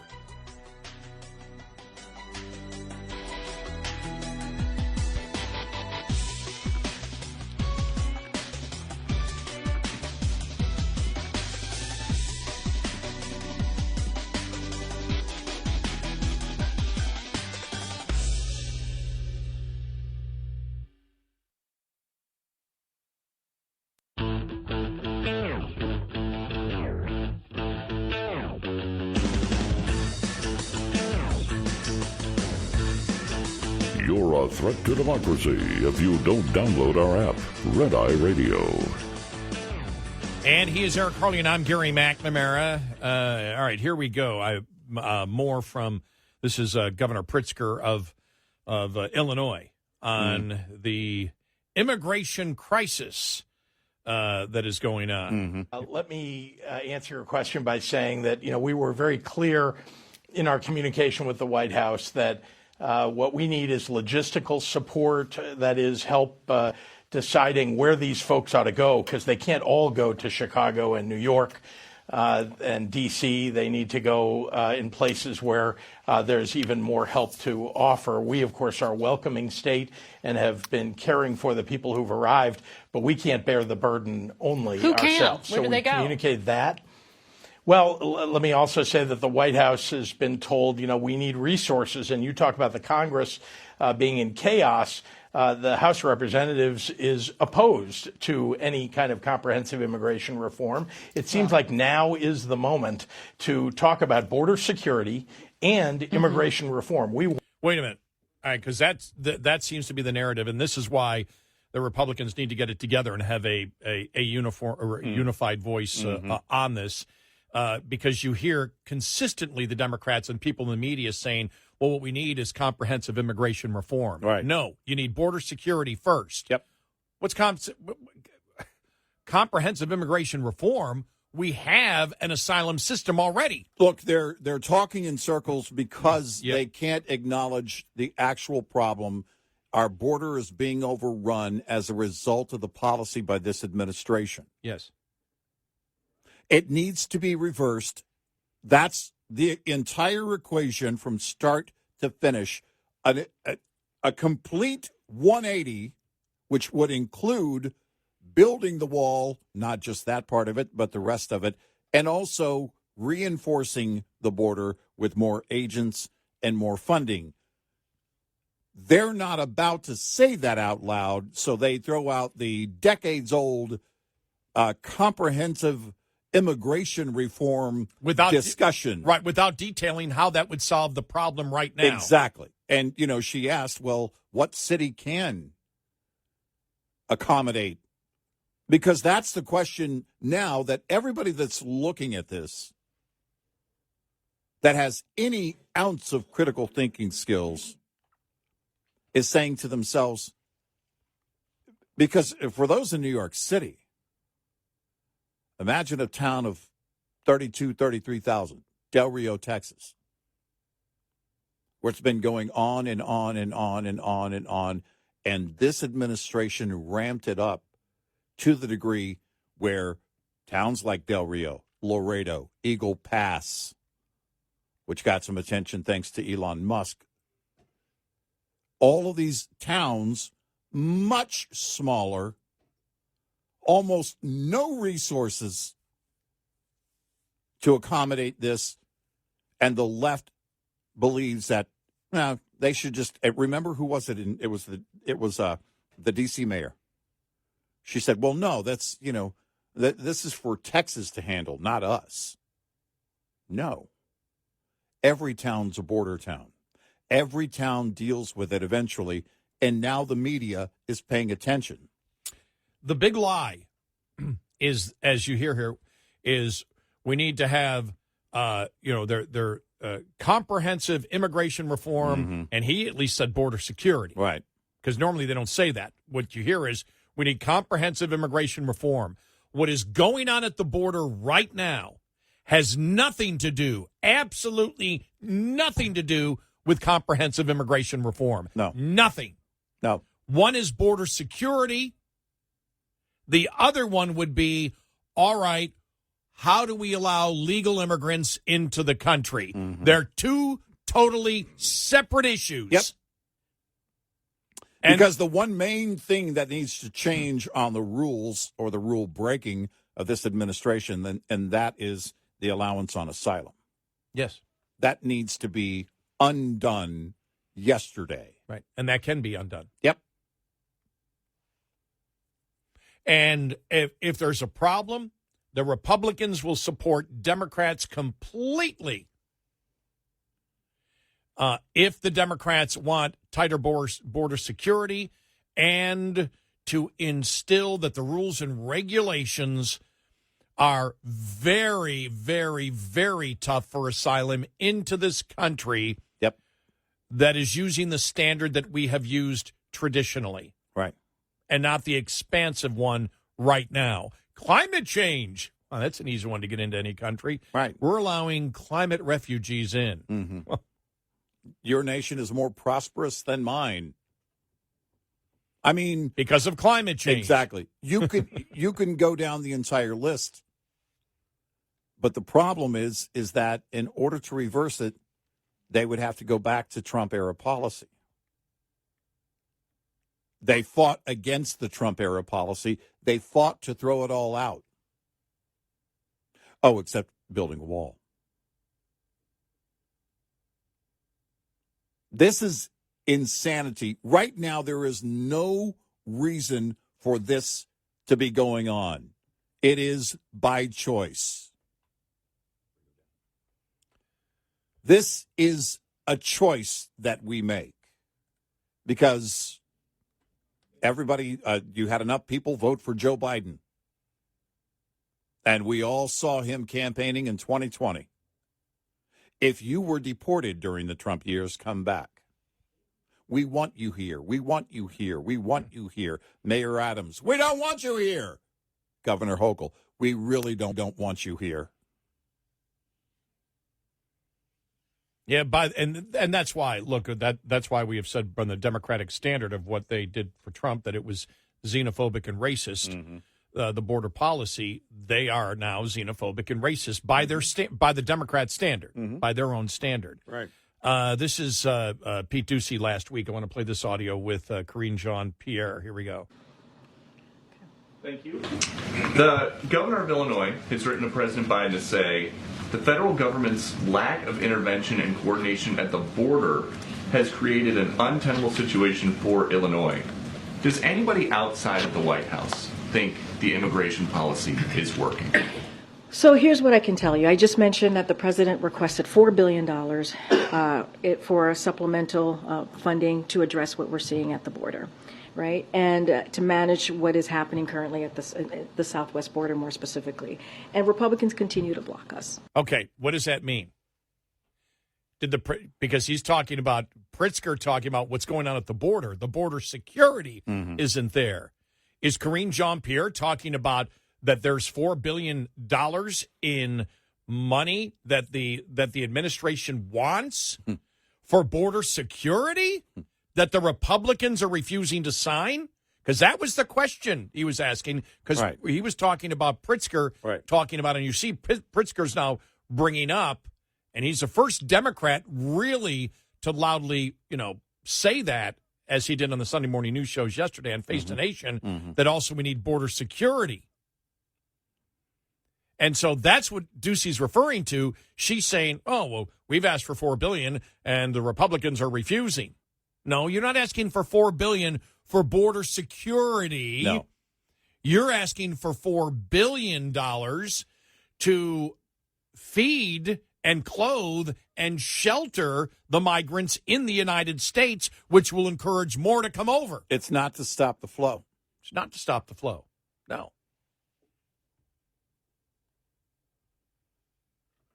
And I believe, by the way, ultimately that's what the left and what Joe Biden have wanted all along. Oh, no, this is what they want. Not just the open border, but to ramp up public spending in these towns to accommodate. What they run into is their own constituents, even the people that voted for them, who have said repeatedly over the years, you and I go back to the one border surge where they were saying because they were housing illegals and migrants in schools, and they were saying, wait a minute, we're spending all this money on them, and they're not spending any money in our neighborhood. They're not spending money on us, and we're the citizens. And I believe that's that's going to be the push.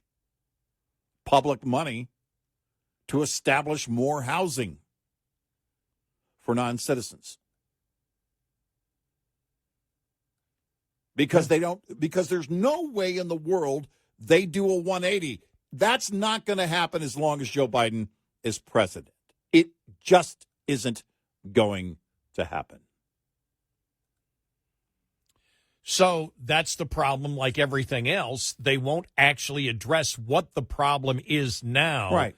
And so when the Democrats talk about comprehensive immigration reform, that's got nothing to do with border security. No, it needs to be earmarked and dedicated specifically for enforcement of the border. Right.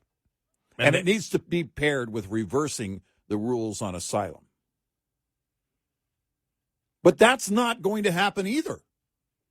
No. You have prominent Democrats who have said it in the last couple of months. It's like with hockey season beginning this week, because football season for both of us isn't looking too good. With hockey season beginning this week, that's like, well, what do you need to make your hockey team better? Well, we want to put money into concessions. Mm-hmm. One doesn't apply to the other. Right. We want hot dogs that taste good. That's got nothing to do with your hockey team on the ice. What a greater selection of team apparel. Exactly. And that's what the Democrats are doing. Well, we can't solve this because the Republicans don't want comprehensive immigration reform. Right. That's not the topic. No. It's about border enforcement and reinforcement. And notice this. Notice that when any Democrat brings up comprehensive immigration reform, they are never asked how that relates to security at the border. They're never asked what it means. Mm-hmm. I don't remember the last time a reporter said, okay, you mentioned that the problem is comprehensive immigration reform and the Republicans don't do that. What do you mean specifically with comprehensive immigration reform? Right. Because comprehensive immigration reform to me would mean what is the policy for allowing legal immigrants into the United States? That has nothing to do with border security and allowing illegal immigrants and gaps in the border to come in, or basically waiving the traditional asylum rules that we have had and allowing anybody to come in and say, come back in 10 years and, come back, report to the I said IRS building. Well, the IRS is going to want to know. That's going to be the next thing. Okay, migrants are here. Are we taxing them the way they're going? But, what this is when you have to go before an immigration judge. They wouldn't be saying, okay, come on over. The next 2 to 10 years, you have to report to an immigration judge.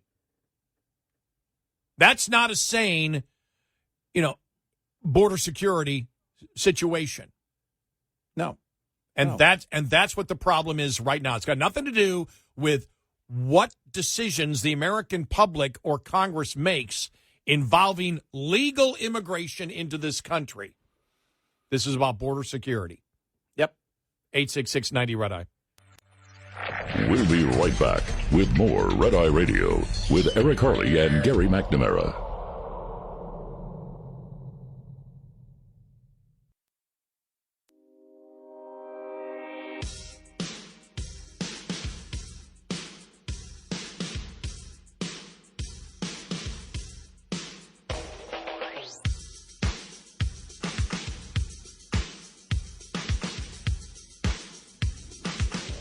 It's Red Eye Radio. He's Eric Harley, and I'm Gary McNamara. Just more video coming out from Israel yesterday, and it's interesting watching CNN just frame everything as the militants, the militants, the militants, the militants. And it was the congressman from New York, Richie Torres, who said they got to stop using the term militant. This was a terrorist attack.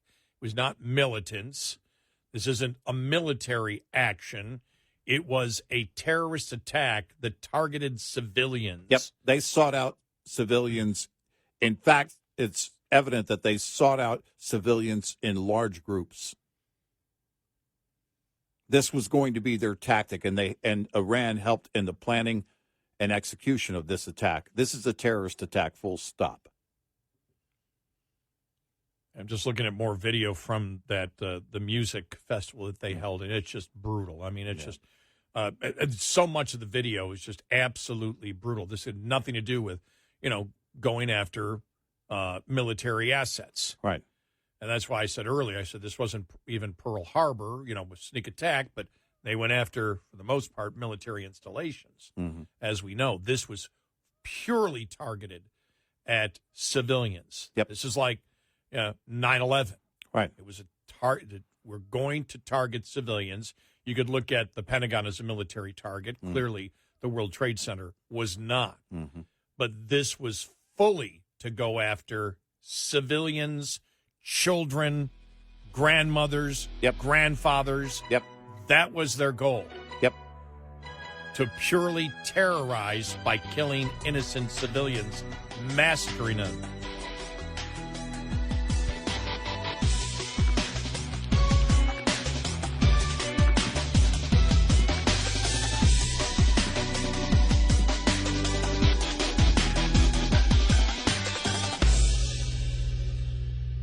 This is Red Eye Radio on Westwood One.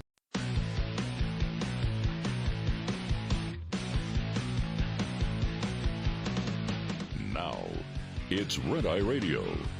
Gary McNamara and Eric Harley talk about everything from politics to social issues and news of the day. Whether you're up late or you're just starting your day, welcome to the show.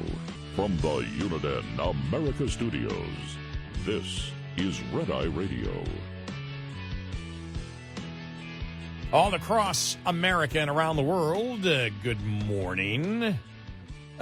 Thank you for being here. We appreciate it. Just looking here, this story out there. By the way, happy Canadian Thanksgiving to all of our Canadian friends out there and our listeners out there from Canada. And we know we have a lot of them because we hear from them quite frequently. And this story applies to Canada. Leaked emails show Canadian media executive demanding journalists avoid using term terrorist in Hamas coverage. Do not refer to militants, soldiers, or anyone else as terrorists, said the director of journalistic standards at CBC News, told employees in an email sent midday Saturday. The notion of terrorism remains highly politicized and is part of the story, even when clipping a government or source referring to fighters as terrorists. We should add context to ensure the audience understand this opinion, not fact. That's in Canada, and that's with, and they justified the actual letter stating that we're only trying to do the facts. Well, what is a militant? Because they say soldiers, fighters. Are those soldiers or fighters? Or are they terrorists that are going after civilian populations? They're targeting civilians. They're targeting directly. civilians. That They're was terrorists. their goal, to kill as many civilians as possible. Right. That's what a terrorist is. Yep. A person who uses unlawful violence, especially against civilians, in the pursuit of political aims. That's a terrorist. Well, I mean, what's next? Is the left going to say, well, are they really civilians? Because in order to get away with this whole pile of garbage of not calling them terrorists, then what you have to say is, well, they weren't targeting civilians, or these people weren't all civilians. Deny reality. And once again, we can point to the left with worried more about words than actions. Mm-hmm. Well, obviously, when you see, some of the footage out there, you know what's going on. Yep. Lining up civilians and executing them. Shooting people coming out of a concert and just mowing people down is terrorism. Yeah. And that's stop. Yeah, and that's what's going on. Yep. Shooting in civilian areas. Now, I will say this. Israel told everyone in the Gaza, leave your homes. You've got a warning. Get out. Right. But unfortunately, when this happens, when there's a targeting of civilians, you will see the other side. It's just the reality of war. Mm-hmm. The other side then views that as justifiable actions because of what you did. Yeah. Like I say, it was Representative Torres who has taken off at the media on it. He's a liberal Democrat and said, this is terrorism. Yeah. This isn't, a militant, combative, or aggressive in support of a political or social cause, typically favoring extreme or confrontational methods, sometimes violent. No. This is the targeting of civilians. Yep. To murder civilians, to kill civilians, to kidnap civilians. That was the goal. That was the goal. That was it. And you see that CNN is using the term militants consistently too. Right. I don't know what Fox is using or whatever, but these are terrorists. By the definition. Yeah. So that's not a political statement. Well, I don't like these people, so I'm going to call them a terrorist. Mm-hmm. This is terrorism. Yep. End of story. Well, again, the left too afraid to use words and and not talk about the actions, not describe in full. Right. And the term militant, the Milla part of it, it makes it sound like, okay, you're involved in fighting a war between soldiers. Mm-hmm. That's not what happened. No. And everyone These else. were not military targets. Right. They were civilian. They're the actions of terrorists. Yes. And it wasn't, the focus wasn't military with then collateral damage. The focus of it was to kill civilians. Yes. That is terrorism. Yep. Yeah, looking around here, I know at least one story at Fox News uses the word terrorists. Okay. And the reason that you said that, I'm sure, I think I can speak for you here, is because quite often Fox News gets caught up in the wording game on a number of issues. But at least in one story, again, I can't vouch for every story. I haven't read every story from FoxNews.com. Well, it's how many stories have we read from conservative media that's talked about how they're against the radical transgender movement and then uses the proper the preferred pronoun by the person that they're talking about. Right. It's like, wait a minute. And people know that they recognize it because at times when we have read from articles that have used it, and we've even prefaced, look, this is the article that we're reading. Because when we say it, you're identified to us by your biological sex. If you choose to have whatever name you choose to have, that's fine. Yeah.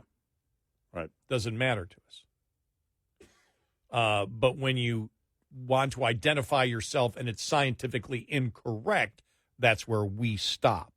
But yeah, Fox has done that a lot on issues with the transgenders. An issue that is against the transgender movement will then have the person's preferred pronoun. Right. Well, no, sorry, that's where it starts.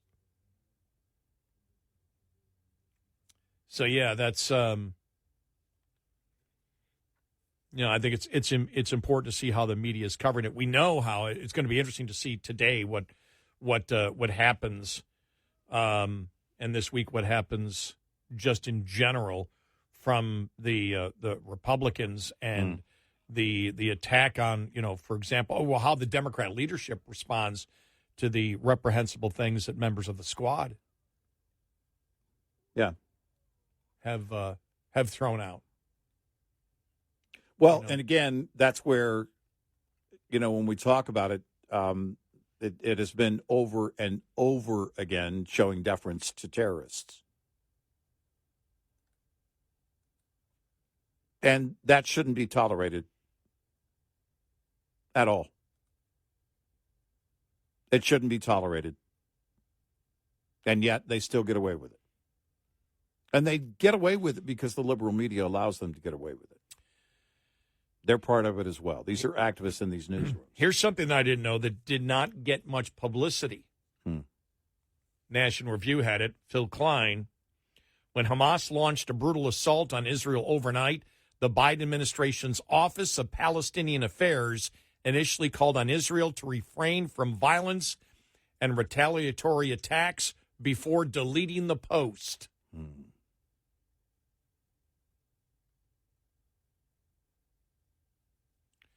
Wow. And the post. We condemn the attack of Hamas terrorists and the loss of life that occurred. We urge all sides to refrain from violence and retaliatory attacks. Terror and violence solve nothing. Then they deleted it. Well, that's it. They want it stopped because the truth of the matter is the left understands what Israel is going to do. When Israel declared war on Hamas, the writing is on the wall. Yeah. And when they say, you need to leave Gaza, you need to get out of the way, then it tells you that the full force of Israeli forces is coming.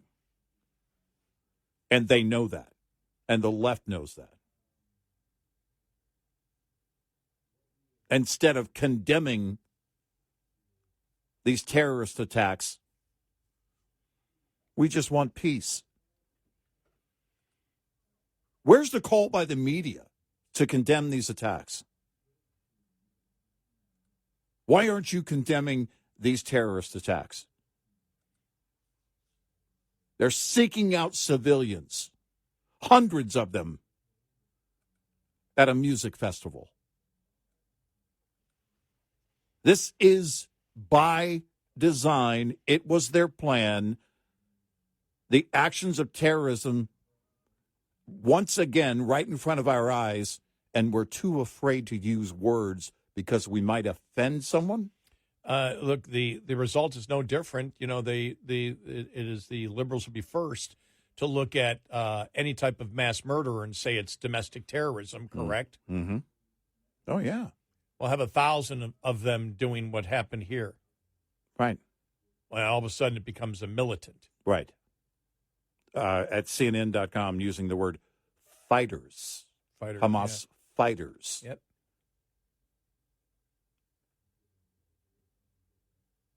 We're afraid we might offend somebody. Yeah. Look, John Nolte, I think in Breitbart, makes a great point. Understand who live among us. Right. That they've cheered the absolute mass murder, the rape, the torture, the kidnapping. They were celebrating, and it has some Democrats' support. Yep.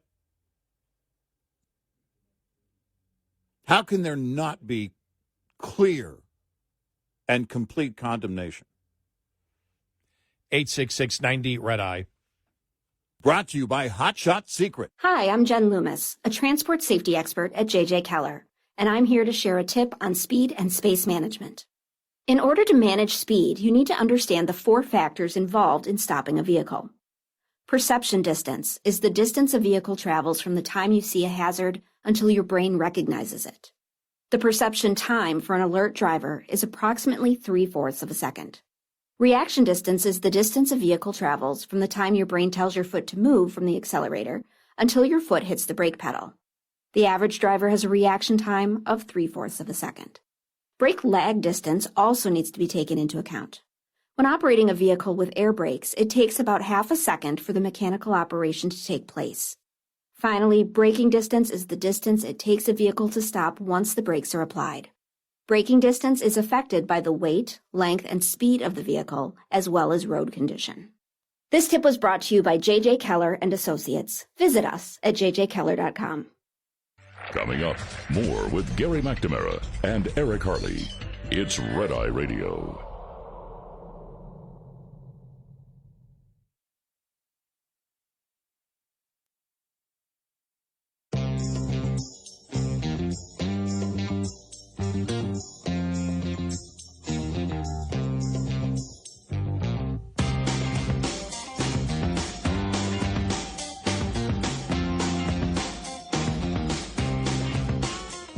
It's Red Eye Radio. He's Eric Harley, and I'm Gary McNamara. I have to say, too, that the White House continues with just the worst type of imagery. First off, when the president, gave his speech and turned around without taking any questions and walked right away. That's just like you shake your head. Yeah. Going, my God. Yeah. And then the president criticized for the White House holding a barbecue Saturday afternoon and Saturday evening. Yeah, they couldn't put that on delay, shelve that event for a while. And it's after one of the pool reporters. In the late, a reporter overheard a live band at the White House on Saturday evening and inquired why. In the late afternoon and early evening, a live band could be heard from the area near the Rose Garden. The pool reporter wrote, "Your pooler asked why a band was playing from the White House. The president and first lady are hosting a barbecue for White House executive resident staff and their families." Conservatives gathered on Twitter, X, to express their disapproval. Josh Hawley said, "While Hamas holds American hostages, Joe Biden is enjoying a picnic with a live band." Said Virginia Congressman Scott Taylor, "Given recent events and certainly the news of many Americans being held hostage in Gaza, I think I would have canceled the White House barbecue with the live band." And the narrative basically, continued on, on that narrative. Right. Yeah. Like, what are you doing? Well, this is a 9/11 for Israel, and by the way, multiple people had the opportunity to look at that and say, "Hey, we need to move this. We need to not have this today." Not just Biden, but everybody that works for him there in the White House. Are you telling me no one spoke up? Apparently they didn't. How did the chief of staff say all events on the White House lawn? Not today. Maybe not for a while. Maybe we're sensitive to things going on right now in Israel. And as we have talked about, and we went into specific details earlier about some military experts saying, how could Israeli intelligence fail? And they said, basically the same way that if you keep it extremely quiet and just within a few leaders, they believe that most of the terrorists didn't know what their mission was until they went on it. Right. They weren't told about it. Now, when you look at the arms buildup that was necessary for that, it's a legit question. Where was the Israeli intelligence, but also where was the American intelligence? And I know if I'm president of the United States and this thing happens like it did and I'm seeing this footage, the first thing I'm saying is, guys, the barbecue's done. We got to figure out what's going on and how we respond to this. Yeah, how did we not see this? I want to know. I mean, that's what I'd want to know as president. I want to know where all the holes are. Why didn't we catch this? Right. I want to talk to people in the CIA right now. I want to find out what in the hell happened here. Mm-hmm. That'd be my first concern. Right. Not having a barbecue for the staff. Right. Because, number one, there's something huge that we missed in terms of the movement of people and what it took, the resources it took leading up to it. Or there's a new tactic that they're putting into practice now that we missed, and we need to find out what that is, how they were able to stay under the radar like this. And the other thing I'd be concerned about immediately was, well, we basically had an open border where anybody could get in whenever they want. Mm-hmm. Maybe we need to be concerned about our border security. Sorry, the barbecue can wait a couple of days. Yes. We can do that next week. Right. Yeah, the imagery is just horrible. Well, absolutely. And Biden, horrible. once again, looks bothered that he has to talk about it. No, that's the thing, too. When you don't take any questions, I want to make a statement that I need to get to the barbecue. Yeah. I got important things to do. And again, not surprised. No. I mean, he did it. He did it when Americans were killed in Afghanistan. He ignored reporters' questions. Right. Turned around and turned his back right on the American people in Afghanistan and was lying consistently. So if he's going to lie to Americans and he's going to turn his back on Americans, Israelis, come on. Right. There's no problem. Yeah. Nah. He doesn't care. No. There are a couple of things. He doesn't care, and they also know they can't put him out there in front of the media to answer questions on the fly. They just can't do that.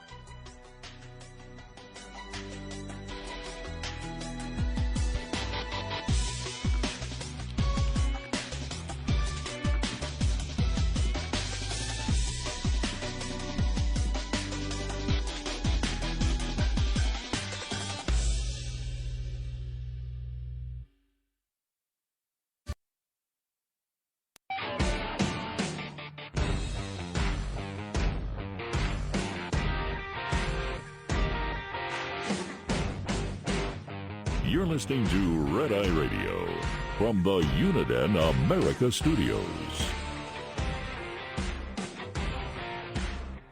It's Red Eye Radio. He is Eric Carly, and I'm Gary McNamara. Well, with the UAW strike on, really nobody's paying attention, are they really? I mean, you haven't heard anything. Not much. Really, it's not a big news story anymore. There's two articles that I thought were fascinating over the weekend. One brought me something I didn't know about the UAW, where they're recruiting. Wait till you hear that in a moment. But first, Kevin Williamson, who used to be, I believe, with National Review, wrote this. Wrote this in the New York Post. And this is about the economic reality as to where the unions are today, where the UAW is, and where the automobile industry is. Because UAW strike shows big three automakers are already in the scrapyard. We talked about how, the former Obama economist, I can't think of, Lawrence Summers. Yeah. How he said, wow, this is like almost an end game. They're just trying to get whatever they can because they know they're gone. Then that was the Obama economist. He says, now that the long national nightmare of the writer's strike has come to a close, did anybody notice? We may at last turn our attention to another unhappy and increasingly irrelevant union workforce being challenged by Korean imports, the UAW strike.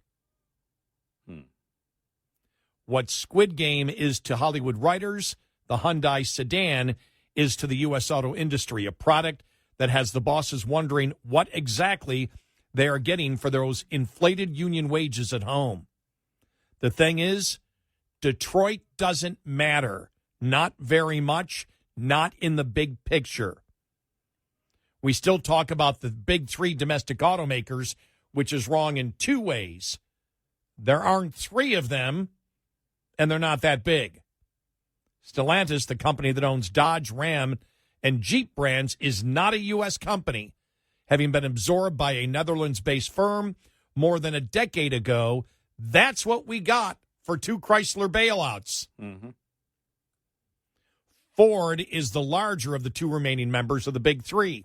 However, it is no longer, I don't think people realize this, Ford, however, it is no longer among the 100 largest U.S. companies or even among the 150th largest companies, with a market capitalization of a little less than $50 billion. It is a good deal larger than General Motors, $33 billion, but only about half the size of Starbucks and less valuable than the company that makes Monster Energy drinks. More to the point, Ford and General Motors combined are worth about 10% of the nearly $800 billion valuation of Tesla, which is not currently suffering from a strike. By the way, that's not going to last long term for Tesla. But Elon Musk may be a goofy social media troll, but he isn't fooling. He isn't fooling enough to make his business hostage to the UAW. Tesla operates the most productive car factory in the United States. Its plant in Fremont, California, among the other U.S. factories that produce the most cars from trucks, as opposed to the ones that produce the most headlines. Most are owned by non-U.S. companies and operate in right-to-work states. Michigan repealed its right-to-work law earlier this year. The number one car factory is Tesla's operation in California. The number two car factory in the United States is Toyota's operation in Kentucky. Number three is BMW's plant in South Carolina. And number four is Toyota again operating in Princeton, Indiana. Rounding out the top five is Ford, which makes its highly profitable Super Duty trucks and Expedition SUVs in right-to-work Kentucky. Toyota likes to remind pickup shoppers that its Tundra trucks are made in Texas. Mercedes-Benz makes the most profitable products for the U.S. market, including its $200,000 Mercedes Maybach GLS SUV in Alabama. But for some reason, we still talk a lot about Detroit and its so-called Big Three. In reality, the best-selling sedan in the United States is a Toyota Camry. The Malibu is the only sedan made by Chevy today. Ford, meanwhile, no longer makes any sedan for the U.S. market. Yeah, they announced that years ago. Yep. Or any regular passenger cars other than the Mustang, having decided to sell only trucks and SUVs in the land where Henry Ford invented the modern automobile industry. And here's a reality check. The biggest auto exporting state is South Carolina, not Michigan. And they go, it's long. It has been long since automakers were top drivers of the U.S. economy. The companies that contribute most to the U.S. economy are mostly in technology, finance, and healthcare.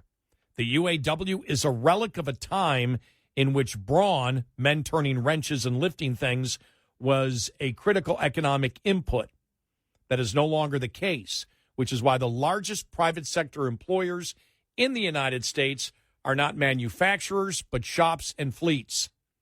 The increasing automation of warehouse and delivery work is going to eat into those jobs too, and nothing's going to stop it. Happily, there are sectors of the U.S. economy that are absolutely thriving. If politicians really cared about the overall prosperity of the American people, then they would pay attention to the interest of the firms that actually create the wealth and jobs rather than declaring war on highly productive companies such as Apple and Alphabet. Instead of doing the smart thing, the people in Washington act as though we were still in the Eisenhower years, turning wrenches. Joe Biden is an economically ignorant sentimentalist who likes to say that unions built the middle class, but that is, as a matter of fact, not true. There has never been any time in American history where the majority of workers were unionized, and the artificially high wages and generous benefits of union jobs are paid for with reduced wages and benefits for workers elsewhere in the economy. That shouldn't come as a huge surprise. Unions are monopolies. They enjoy a legal privilege from the government to be the sole provider of labor in a particular market, and they display precisely those economic pathologies associated with other monopolies. They harm consumers by charging prices above the competitive market rate. Nobody likes doing business with a monopoly, so in the long run, production shifts to areas where the monopoly can't reach, such as offshoring manufacturing work, or to places where the monopoly's effects are reduced, as in the shift to right-to-work states. Again, this is all predictable. In 1950, Detroit had 1.9 million people and 300,000 manufacturing jobs. Today, Detroit has 632,000 people and 23,000 manufacturing jobs. Ironically, Detroit has more workers struggling with the lack of access to an automobile than it has workers making automobiles. If unions are building the middle class, they aren't doing it in Detroit. On the other hand, Apple paid about as much in corporate taxes in 2022 as General Motors made in total profit that year. The reason Toyota thrives in Texas, while General Motors had to be propped up with, there are reasons why Toyota thrives in Texas, while General Motors had to be propped up with government bailouts. You can only evade market realities so long UAW's business model does not have a future. And when you look at if this is the end game ultimately for the big three, well, there is not going to be the same political will that there was in 2008, 2009. There just isn't. And there's also not going to be the Penskes of the world and other companies showing up at the table to buy parts or all of those companies and take them over. Just simply isn't.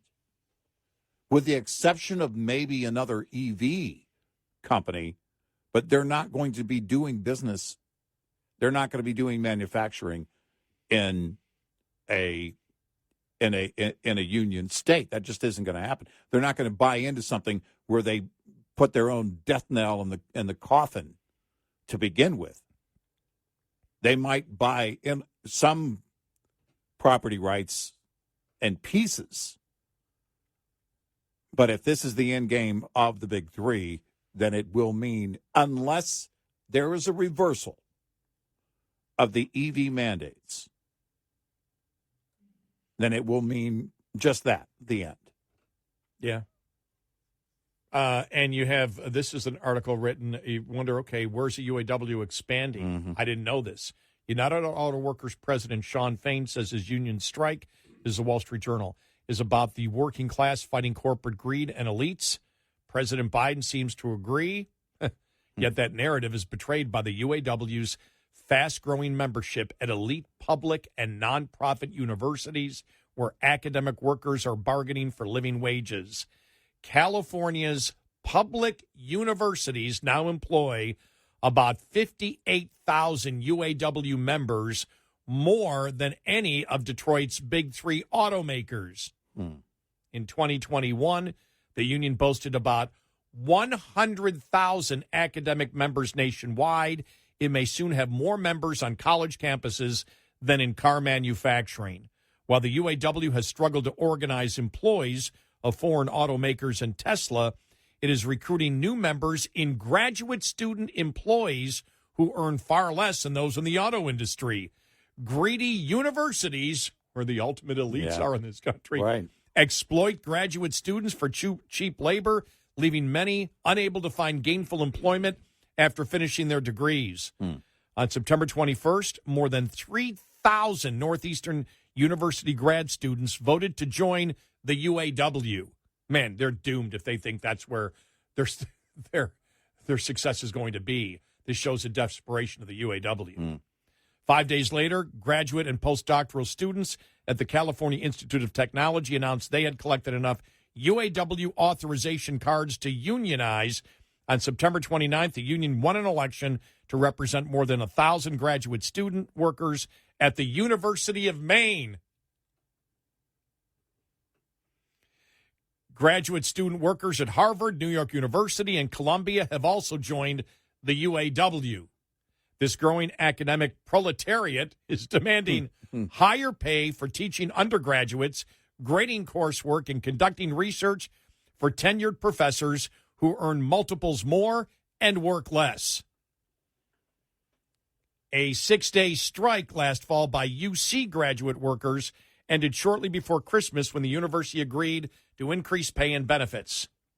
Under the new labor deal, teaching assistants at Berkeley earn $31,000 for 2 semesters of work, up from $23,000. Graduate researchers make $32,400 annually, a $10,000 increase.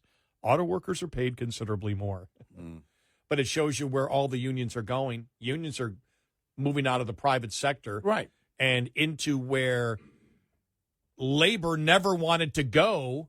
Remember George Meany, right, the labor leader, never was absolutely against unions in government, and now that's where unions are going. Because in the public sector, there isn't a profit motive. It's not about profit. Not about profit. But that's the only place where they believe they can go, and really it's because of the liberalism that exists there to do that. But the public's not going to go along with that. No. Only for a certain length of time. No. When the government monopoly also has a labor monopoly, sorry. Especially at public universities. Yep. There's already a pushback on universities to begin with. People aren't going to afford those educations. 866-90-RED-EYE. Lines open for your calls. 866-90-RED-EYE on Red Eye Radio.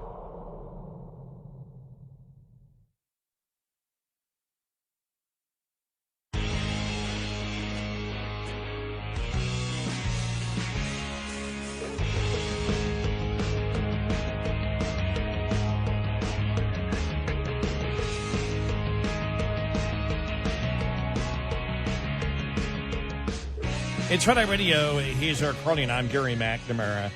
And I think, both of those stories that we just read on the UAW situation comes back to basic economics, which we've always talked about before. You can't run away from economics. Yeah. You can't. Right. I mean, you can't change economics. Right. You can change, government, for example, can hurt an economy or help an economy. But when we say you can't change economics, is you can't change how people respond to incentive. And that's what economics is. Yep. And nobody can do that. They believe they can. We've heard it from Democrats before when the oil companies were a perfect thing. Well, if the oil companies are making too much of a profit, we're going to tax them more. Well, then they'll raise the price. Well, no, they won't. Well, sure they will. They always raise the price. No, but if we tell them not to, that they won't do that. Yeah. No. They're greedy now. They won't be greedy then. Right. Sorry. Yeah. Doesn't work that way. Companies and people. Doesn't work that way. They worry about their own self-interest. Right. That's economics.